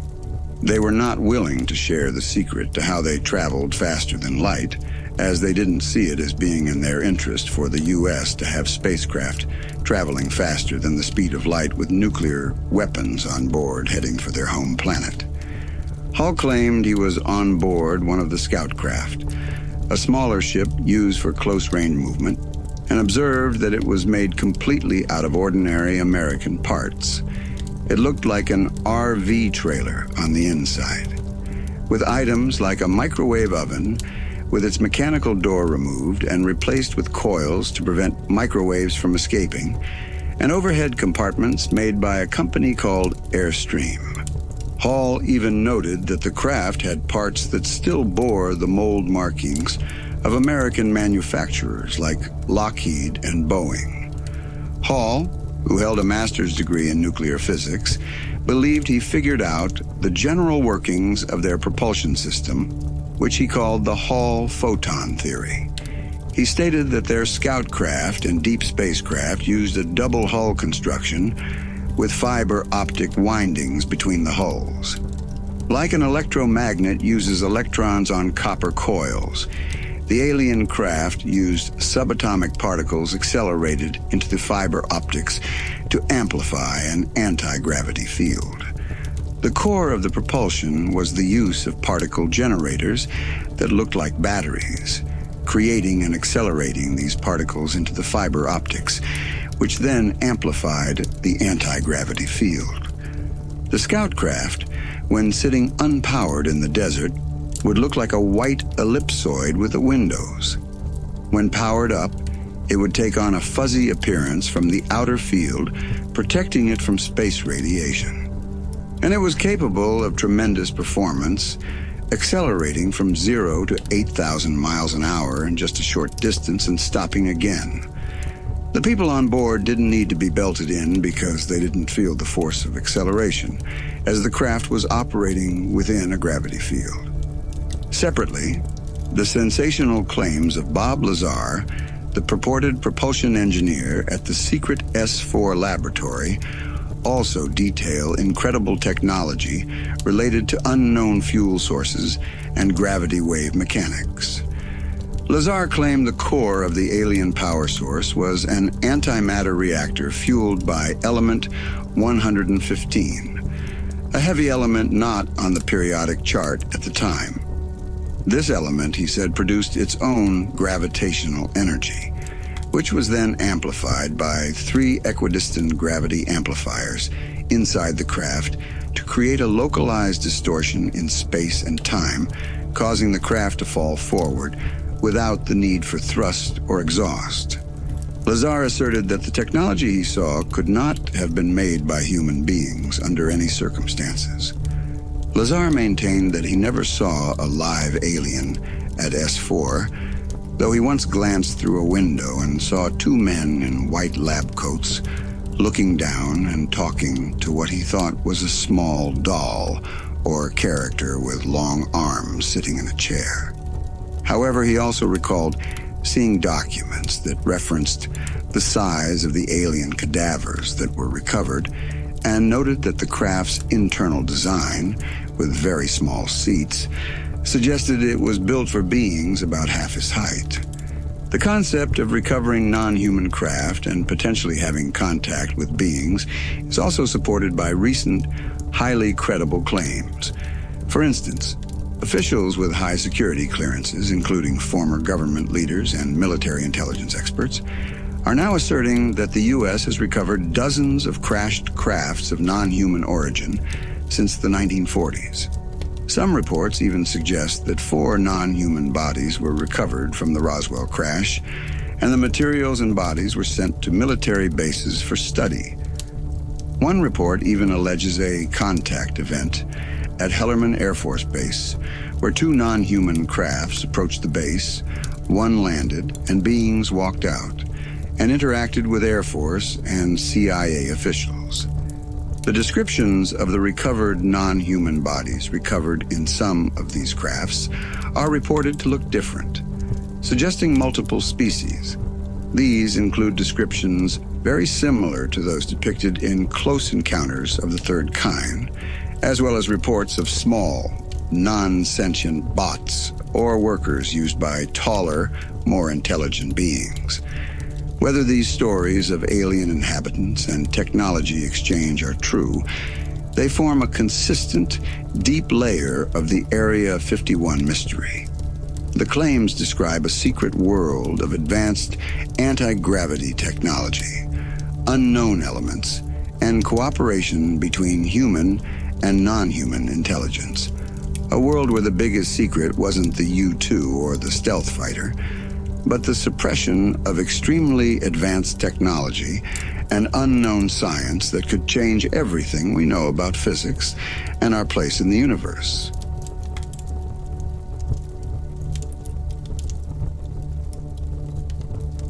Chapter 10: Intelligence Officials and the High-Stakes Disclosure Era.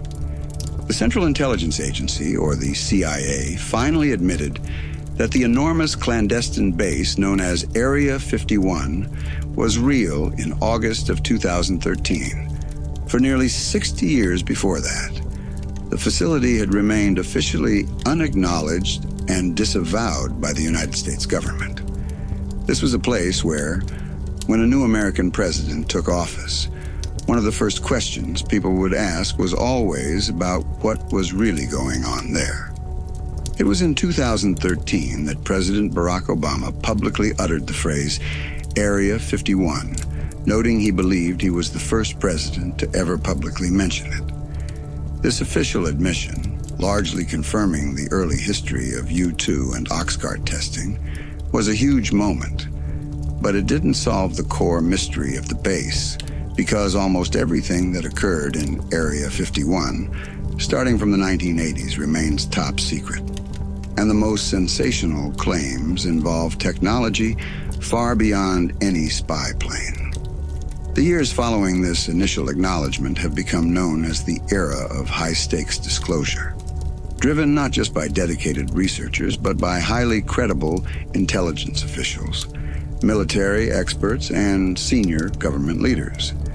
These individuals, some of whom have held the highest security clearances, are now asserting that the most mysterious sightings of unidentified aerial phenomena are, in fact, real, and they're not man-made aircraft. The idea that we are not alone is no longer a fringe theory. It's being discussed by people with high security clearance who think the public needs to know the base facts. Jim Clapper, the former director of National Intelligence and head of Air Force Intelligence, even went on the record to confirm that unidentified aerial phenomenon activity over Area 51 is real, essentially validating the biggest conspiracy globally that 90% of humanity had written off as nonsense. The reason these officials are coming forward involves an astonishing claim that our country has recovered dozens of crashed crafts of non-human origin since the 1940s, and they've found evidence of non-human bodies recovered from these sites. This is the biggest event in history, and it's real. This information is now central to a high-stakes technology race with adversarial nations like China and Russia. These foreign adversaries are reportedly working hard to reverse engineer elements of this non-human technology themselves. Senator Marco Rubio, for instance, voiced concern that this is a technological competition, an atomic race on steroids, and that if the U.S. doesn't take this seriously, we'll wake up one day and find out China got there first, which would be disastrous. The fear is that the secrecy meant to protect this breakthrough technology is actually hindering American progress, because everything is so compartmentalized that it hurts the ability to get the right people and the right brains working on it. It's in this environment that the controversial claims of Bob Lazar have found new weight and credibility. Lazar, who claimed to work on reverse engineering alien spacecraft at the secret S4 facility near Area 51 in the late 1980s, introduced concepts that were previously considered impossible or science fiction. He described the propulsion as a gravity drive system powered by element 115, an element that wasn't on the periodic chart at the time, but was later synthesized in 2004. When Lazar's description of the craft's physics, creating a localized distortion in space and time that negates inertia and allows the craft to move silently and at impossible speeds, is heard alongside modern military reports like the Tic Tac unidentified aerial phenomenon case. The descriptions align strikingly. Lazar insisted that the technology he saw could not have been made by human beings under any circumstances in any country, period. His story also contained specific details that were later verified, such as the existence of S4, the use of a unique hand scanner technology for access control, and the fact that Mike Thigpen, a person he named, actually worked for a federal agency conducting background checks in Las Vegas in 1989. Though initially widely dismissed, Lazar's consistency and the later validation of some of his technical claims suggest he was exposed to highly advanced, real concepts. The reason the government, or elements within it, has struggled to release this information is deeply linked to the decades of official denial and highly classified activities at places like Area 51. The cover-up involved misappropriation of enormous amounts of money, estimated over $1 trillion since the 1940s, and lying to Congress and even sitting presidents. When President Bill Clinton ordered an investigation into controversial nuclear tests in Nevada, some points concerning Area 51 were removed from the Commission's findings because even the president did not have the necessary level of access to that data. Furthermore, private defense contractors who have had control of the legacy retrieval and reverse engineering programs are accused of taking advancements and slipping them into commercialized products for their own financial gain, not necessarily for the benefit of national security, further complicating disclosure. This is especially problematic since Congress has largely lost oversight of these programs.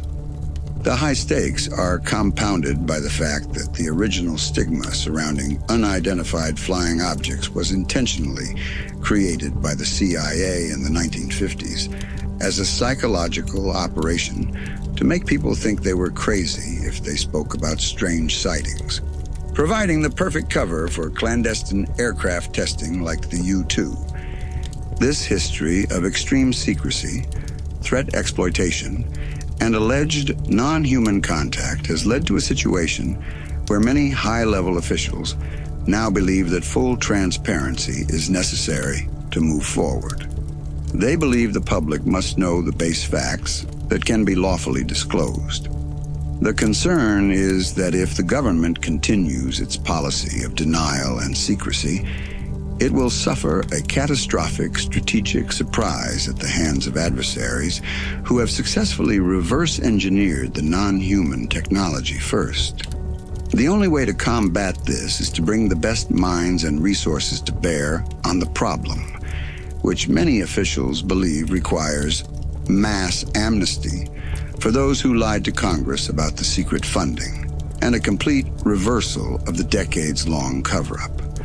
This continuing battle for disclosure means that while the base at Groom Lake is now officially acknowledged, its current activities remain hidden, maintaining its legacy as the ultimate technological laboratory, still light years ahead of any other nation, and ensuring that the most sensitive information about its programs remains wrapped in mystery.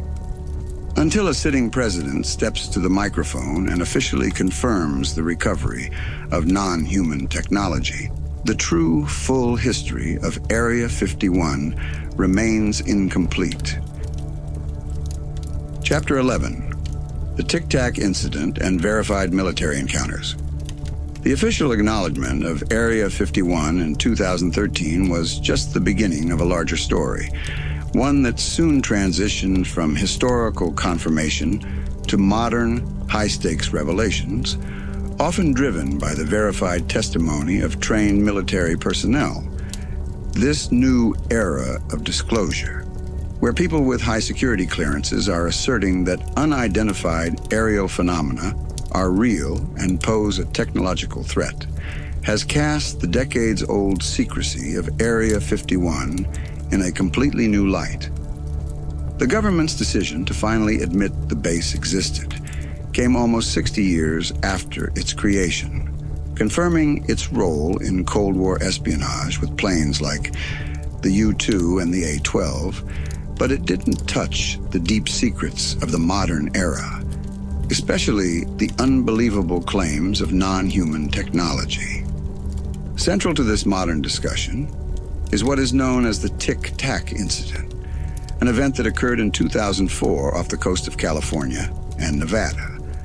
It's been widely discussed and involves U.S. Navy pilots encountering an object whose movements utterly defied known physics, making it a pivotal moment in the public conversation about unidentified aerial phenomenon. The famous Tic Tac UFO case came to light before the New York Times published its article about it, and it involved Commander David Fravor and other pilots off the carrier group Nimitz. The incident began when radar systems detected objects dropping from 80,000 feet to just 50 feet above the water in less than a second. An astonishing feat of speed and descent that couldn't be performed by any conventional aircraft. Commander Fravor visually saw the object, which looked like a tic-tac, and he described its maneuvers as defying inertia, capable of doing things like going from a dead stop to several thousand miles an hour, and then stopping cold and vanishing in place. One pilot filmed the object with a FLIR pod. An analysis of this footage is critical to understanding the phenomena. The Tic Tac craft displayed performance characteristics that were considered impossible, moving at incredible speeds and making maneuvers such as a 90 or 120-degree turn without decelerating. One scientist involved in an unidentified aerial phenomenon program for the government calculated that the energy required for the Tic Tac to perform its maneuvers, going from sea level to 80,000 feet, hovering in space and then returning, doing this for hours, was equivalent to the electrical output of the entire United States for perhaps a week. Commander Fravor, the F-18 pilot who was sent out to investigate, had eyes on the object for over 5 minutes. He noted that the object was moving like a ping-pong ball in a cup, shaking back and forth, indicating moves that seemed completely unconstrained by physics. The official reports indicate that the object moved to Fravor's next designated location before he even knew where that location was going to be. A shocking piece of information that suggests precognition or incredible technological awareness. The Tic Tac incident is often analyzed alongside the sensational claims made by Bob Lazar regarding the propulsion of the alien craft he claimed to have worked on near Area 51 in the late 1980s. Lazar described a gravity drive system powered by Element 115, which created a gravitational envelope around the craft, separating it from the external environment. This phenomenon would negate inertia and allow for the silent, impossible movements witnessed by the pilots. When you look at modern military reports like the Tic Tac case, the descriptions of the craft's physics align strikingly with Lazar's decades-old testimony. The technology that Lazar was allegedly reverse engineering was a reactionless drive system that required no thrust or exhaust. Instead, it created a distortion in space and time in front of it, causing the craft to essentially fall forward. This mechanism, he claimed, would bend light and radio waves around the craft because it was encased in its own gravitational envelope, a physics that makes sense of why these objects are often blurry in photos and why radar struggles to track them. But the Tic Tac incident is not alone. It represents one of many verified military encounters that are now forcing the discussion of non-human technology into the mainstream. Jim Clapper, the former director of National Intelligence and head of Air Force Intelligence, confirmed on the record that unidentified aerial phenomenon activity over Area 51 is real, essentially validating the biggest global conspiracy that many had written off. Clapper, along with other senior intelligence officials, feels the public needs to know the base facts that can be lawfully disclosed, especially since adversarial nations like China and Russia are reportedly in a high-stakes technology race to reverse engineer elements of this non-human technology. Other verified military encounters have been just as dramatic.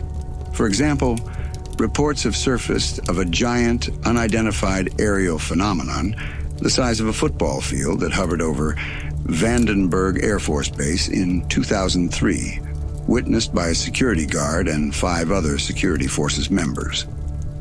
This official came forward, breaking his silence because he thought it was important for the world to know the truth. Furthermore, high-level officials are now asserting that the U.S. has recovered dozens of crashed crafts of non-human origin since the 1940s, including non-human bodies recovered from these sites, which are reported to look different, suggesting multiple species. The sheer scale of the encounters, like the Tic Tac, and the consistency of the physics described suggests that the unidentified aerial phenomenon are operating under principles far beyond human capabilities. The concept of anti-gravity or space-time manipulation, which Lazar claimed was the foundation of the alien propulsion system at S4, is the unifying theory that military and intelligence officials now point to as the explanation for the impossible movements observed. This advanced physics allows the craft to move frictionlessly through air, space, or water, making the environment irrelevant to its travel, explaining why they are seen making sharp, instantaneous turns. The reason these encounters are now being highlighted is because the decades of secrecy, much of which surrounded Area 51's conventional black projects like stealth technology, were actually an impediment to national security. Senator Marco Rubio voiced concern that the current secrecy, where everything is so compartmentalized, is hindering American progress in this high-stakes technological competition. The government's long-standing policy of official denial and disinformation, which originally used UFO stories as a cover for testing secret aircraft like the U-2, has created a situation where even military personnel were discouraged or outright mocked for reporting these real encounters. Even before the Tic Tac was publicly known, there were credible reports from the Cold War era, such as one from an RB-47 radar operator named Thomas Hanley, who described playing cat and mouse with a bright light over the Soviet Union. Hanley, who was highly trained and working with state-of-the-art technology, was certain something different was out there because it was too fast and too maneuverable to be a normal aircraft.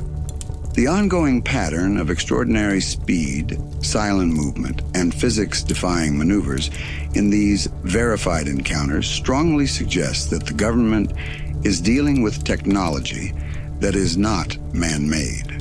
The continued secrecy surrounding these advanced programs, which are often tied to private defense contractors and special access programs, maintains Area 51's legacy as a place of hidden, revolutionary science, suggesting the current secrets are far more consequential than any spy plane or stealth fighter ever was. If the technology described in these verified encounters, like the manipulation of gravity to overcome inertia, were somehow harnessed by a hostile force, it would fundamentally change the balance of power, making the United States, or any other nation, susceptible to strategic surprise. The continued focus on these verified military sightings isn't just about disclosure. It's a high-stakes effort to understand and master a technology that could potentially control the very fabric of space and time. Chapter 12. Congressional Oversight, Private Industry, and the Legacy Program. The story of Area 51, while officially acknowledged in 2013 as a clandestine military installation for testing advanced aircraft, still holds its most profound secrets close, particularly concerning the decades-long management of alleged non-human technology. This deeply hidden part of the history involves a troubling dynamic between the military, Congress, and private industry, particularly the powerful defense contractors who seem to have taken control of what is often called the Legacy Program. For many years, the government's official position on the entire subject of unidentified aerial phenomena, or unidentified aerial phenomenon, was one of dismissal and disinformation.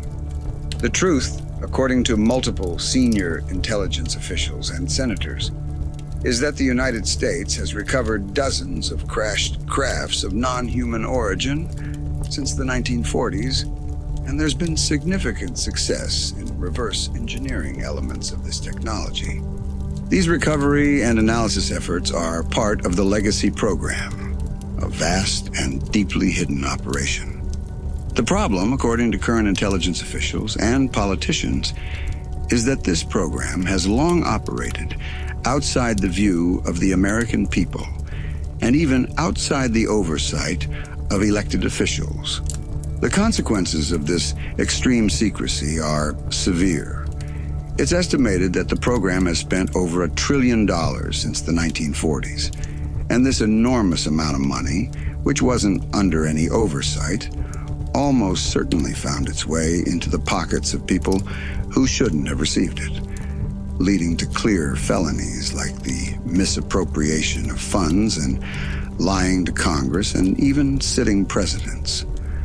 The secrecy surrounding these advanced programs, much like the secrecy around the early U-2 and A-12 projects at Area 51, was always intended to prevent foreign governments from gaining access to American technological breakthroughs. The secrecy around stealth technology, for instance, was considered comparable to or exceeding that of the Manhattan Project, the development of the atomic bomb. But over the decades, the high walls of secrecy that were built to protect national security ended up creating a dangerous situation where Congress largely lost oversight of these secretive activities.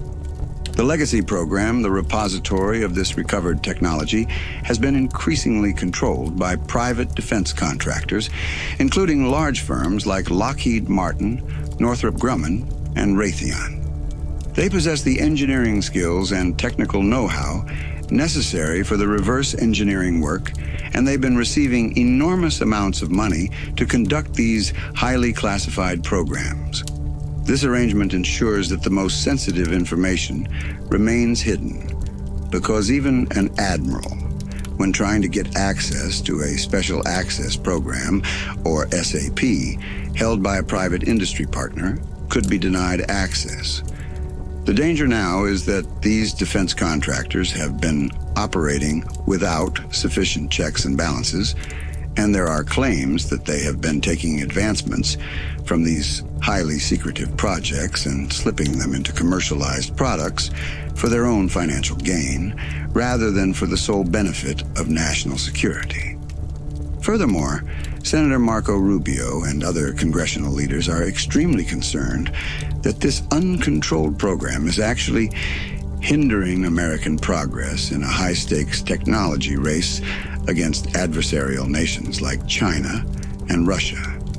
The fear is that while the U.S. government, due to compartmentalization and excessive classification, is struggling to bring the best minds to bear on reverse engineering this non-human technology, foreign adversaries like China, who are reportedly working hard on their own versions, might be making faster progress. Rubio, who has held senior positions on the Senate Intelligence Committee, has voiced concern that if the U.S. doesn't take this technological competition seriously, we could wake up one day and find out China got there first, which he described as a disastrous scenario. In the past, the government's policy of denial regarding unidentified flying objects was an intentional disinformation campaign orchestrated by the CIA, using the flying saucer rumors as a perfect cover for testing clandestine aircraft like the U-2. This operation, a psychological tool meant to make people think they were crazy if they spoke about strange sightings, worked incredibly well, creating a stigma that persists even today. But now that old stigma and the decades of secrecy are preventing the country from being transparent and effective in dealing with the real threat of non-human technology. This ongoing struggle for truth and transparency is why many high-level officials and military figures are breaking their silence. They believe the public must know the base facts that can be lawfully disclosed because the alternative, strategic surprise from an adversary possessing technology that can manipulate gravity, is unthinkable. The full extent of the cover-up, if ever revealed, would likely expose a massive criminal enterprise involving the misappropriation of $1 trillion in lies told to the highest offices in the land. This is the main fear for people who might be considering full disclosure, because it would immediately raise demands for accountability, finger-pointing, and potentially ruin the reputations of thousands of people, even those who were simply doing their job under orders. The situation has led some officials to believe that the only way forward is through some sort of mass amnesty for those who lied about the secret funding, combined with stronger legal whistleblower protections. Senator Rubio believes the goal isn't to punish anyone, but rather to find out what they learned because taxpayers paid for it. And it's in the nation's interest to bring this information under control before a catastrophic strategic surprise occurs. In essence, Area 51's journey from a secret Cold War airbase to a symbol of extraterrestrial secrets is interwoven with the narrative of unchecked government power and the rise of the military-industrial complex. The Legacy program, controlling technology that could redefine physics, operates as an untouchable entity, a reminder of the warning given by President Eisenhower about the potential for unchecked power threatening democratic processes. The base, always light years ahead of any other nation in technology, is now caught between a history of necessary secrecy and a future demanding transparency to secure its technological lead. It's a complex riddle where the biggest hurdle isn't cracking alien propulsion, but navigating the human consequences of nearly a century of lies. Chapter 13, Unidentified Aerial Phenomenon, Monitoring of Nuclear Assets and Biological Encounters. The deepest, most unsettling part of the area. 51 Mystery involves the claim that advanced, non-human intelligence isn't just lurking, but is actively monitoring humanity's development, especially our capacity for self-destruction. This fear is rooted in numerous reported incidents of unidentified aerial phenomena, showing a humanity's development, especially our capacity for self-destruction. This fear is rooted in numerous reported incidents of unidentified aerial phenomena, or unidentified aerial phenomenon, showing a keen interest in the most dangerous technology we possess, our nuclear assets. This is not just speculation. High-level intelligence officials and military experts, some with the highest security clearances, are now asserting that unidentified aerial phenomenon activity is real, and the persistent monitoring of nuclear sites has been a recurring theme for decades. These encounters involve objects hovering over missile silos, nuclear-powered aircraft carriers, and even tracking missile launches, suggesting a focused interest in our nuclear capabilities. The monitoring is so strong that the Unidentified Aerial Phenomenon Task Force, a government program, once created a plan to lure in unidentified aerial phenomenon with nuclear elements, successfully attracting the objects and collecting significant data.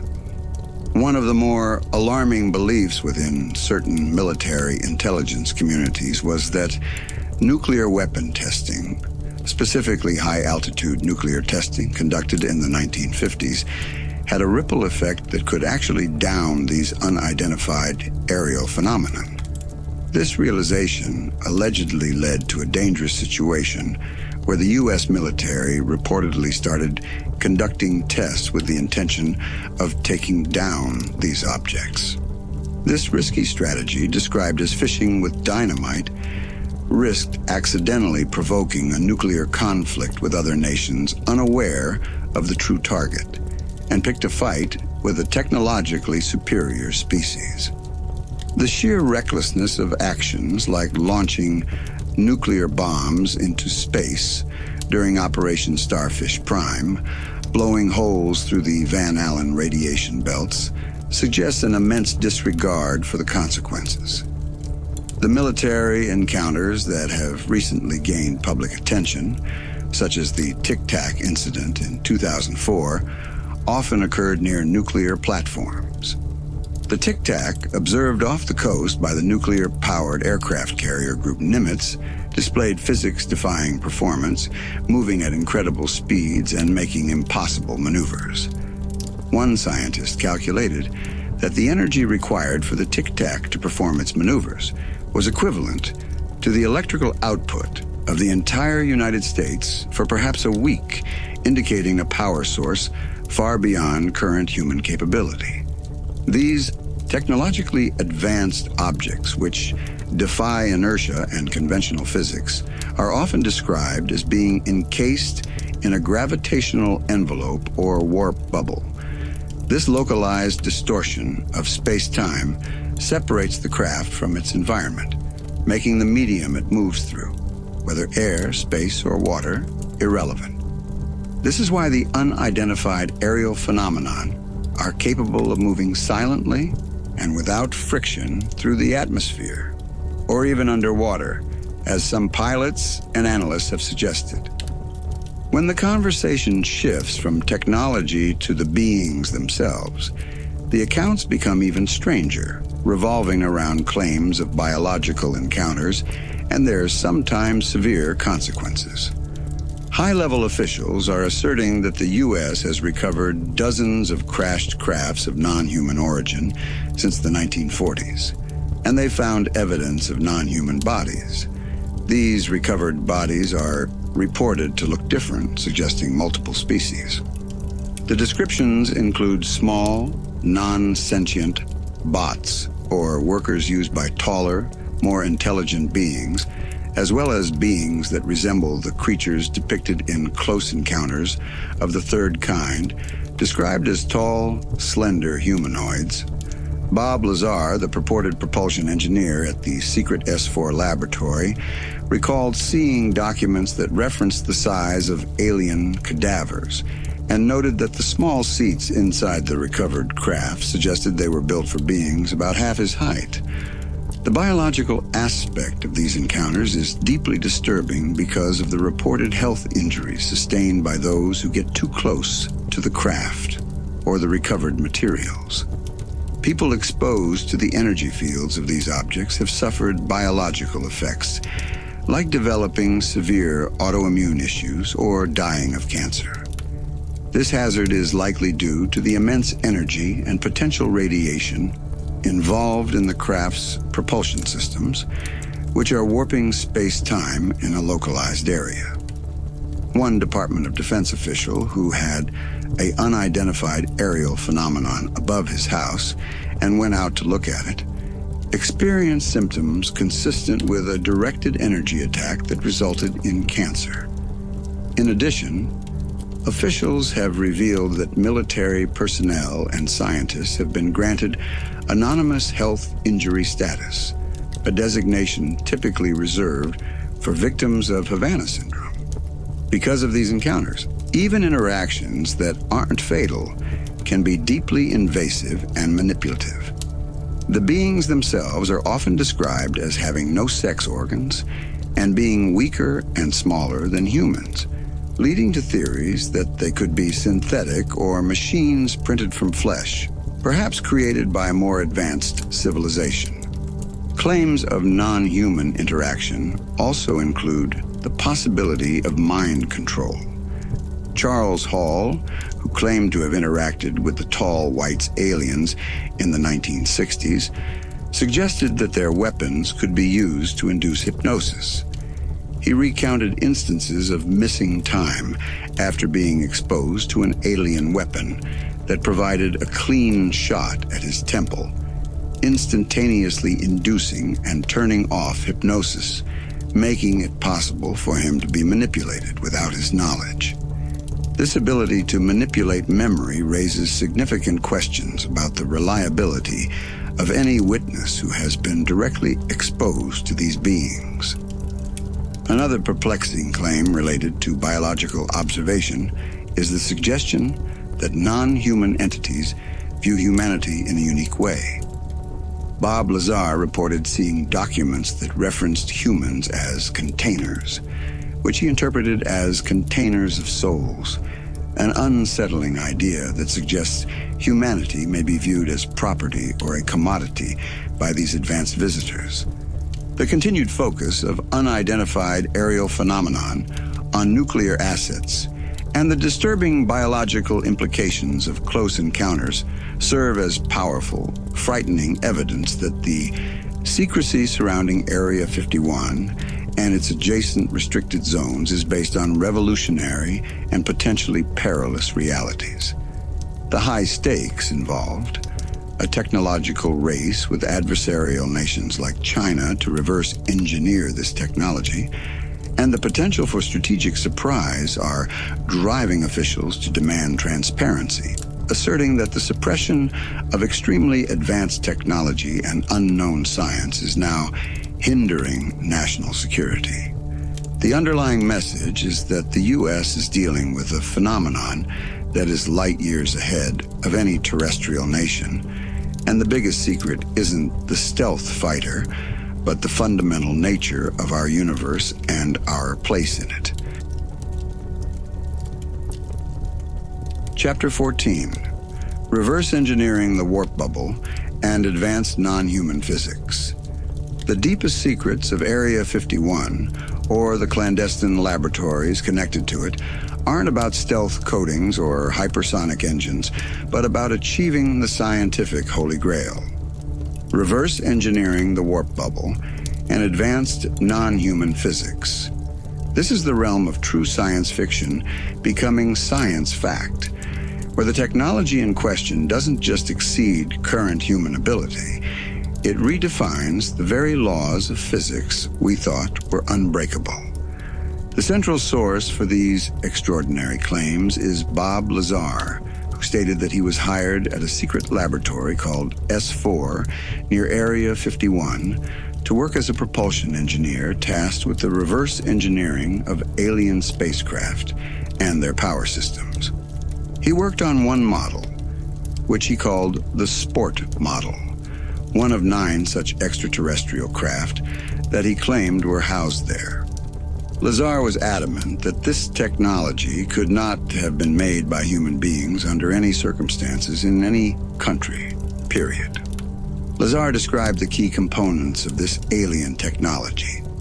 The power source was an antimatter reactor fueled by a heavy element called element 115, which he claimed was stable and produced its own gravitational energy.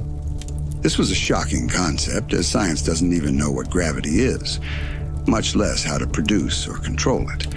Yet this device was allegedly doing exactly that, using it as a propulsion system.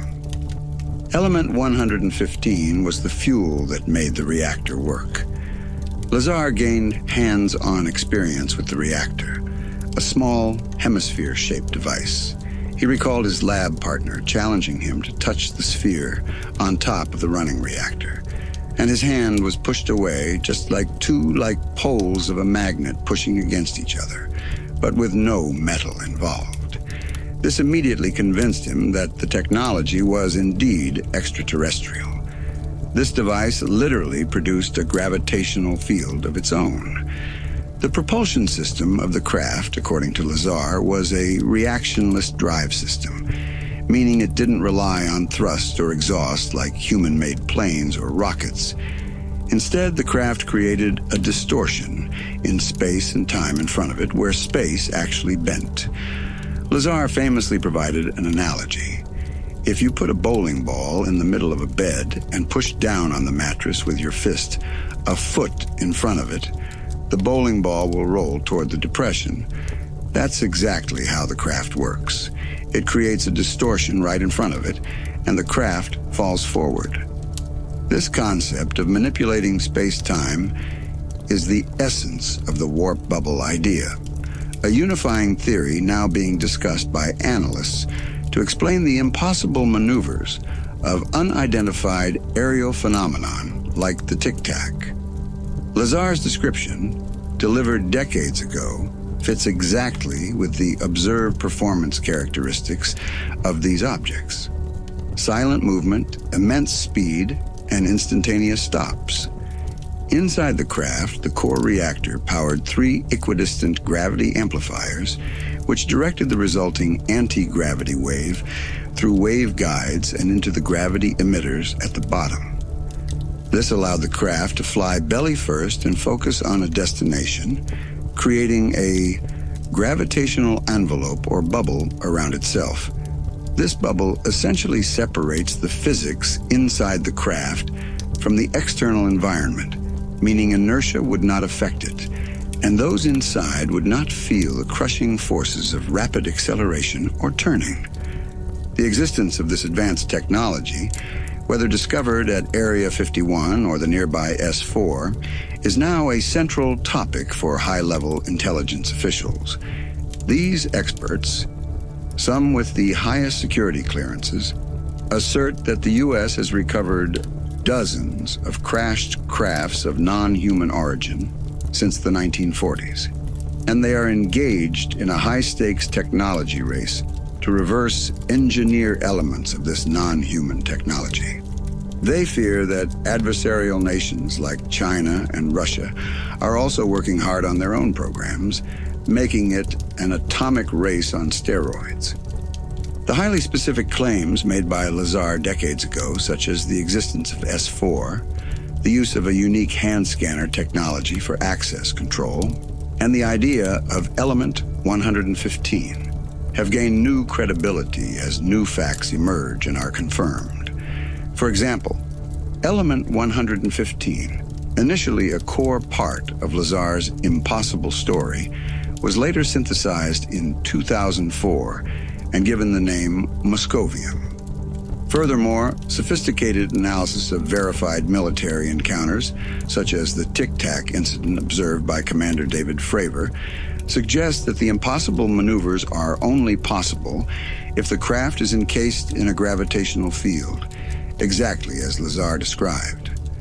These unidentified aerial phenomenon are capable of going from a dead stop to several thousand miles an hour, and then stopping cold and vanishing in place.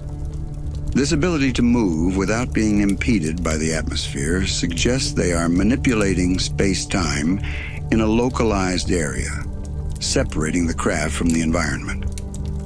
The ability of these unidentified aerial phenomenon to manipulate gravity is seen by many as the key to advanced non-human physics.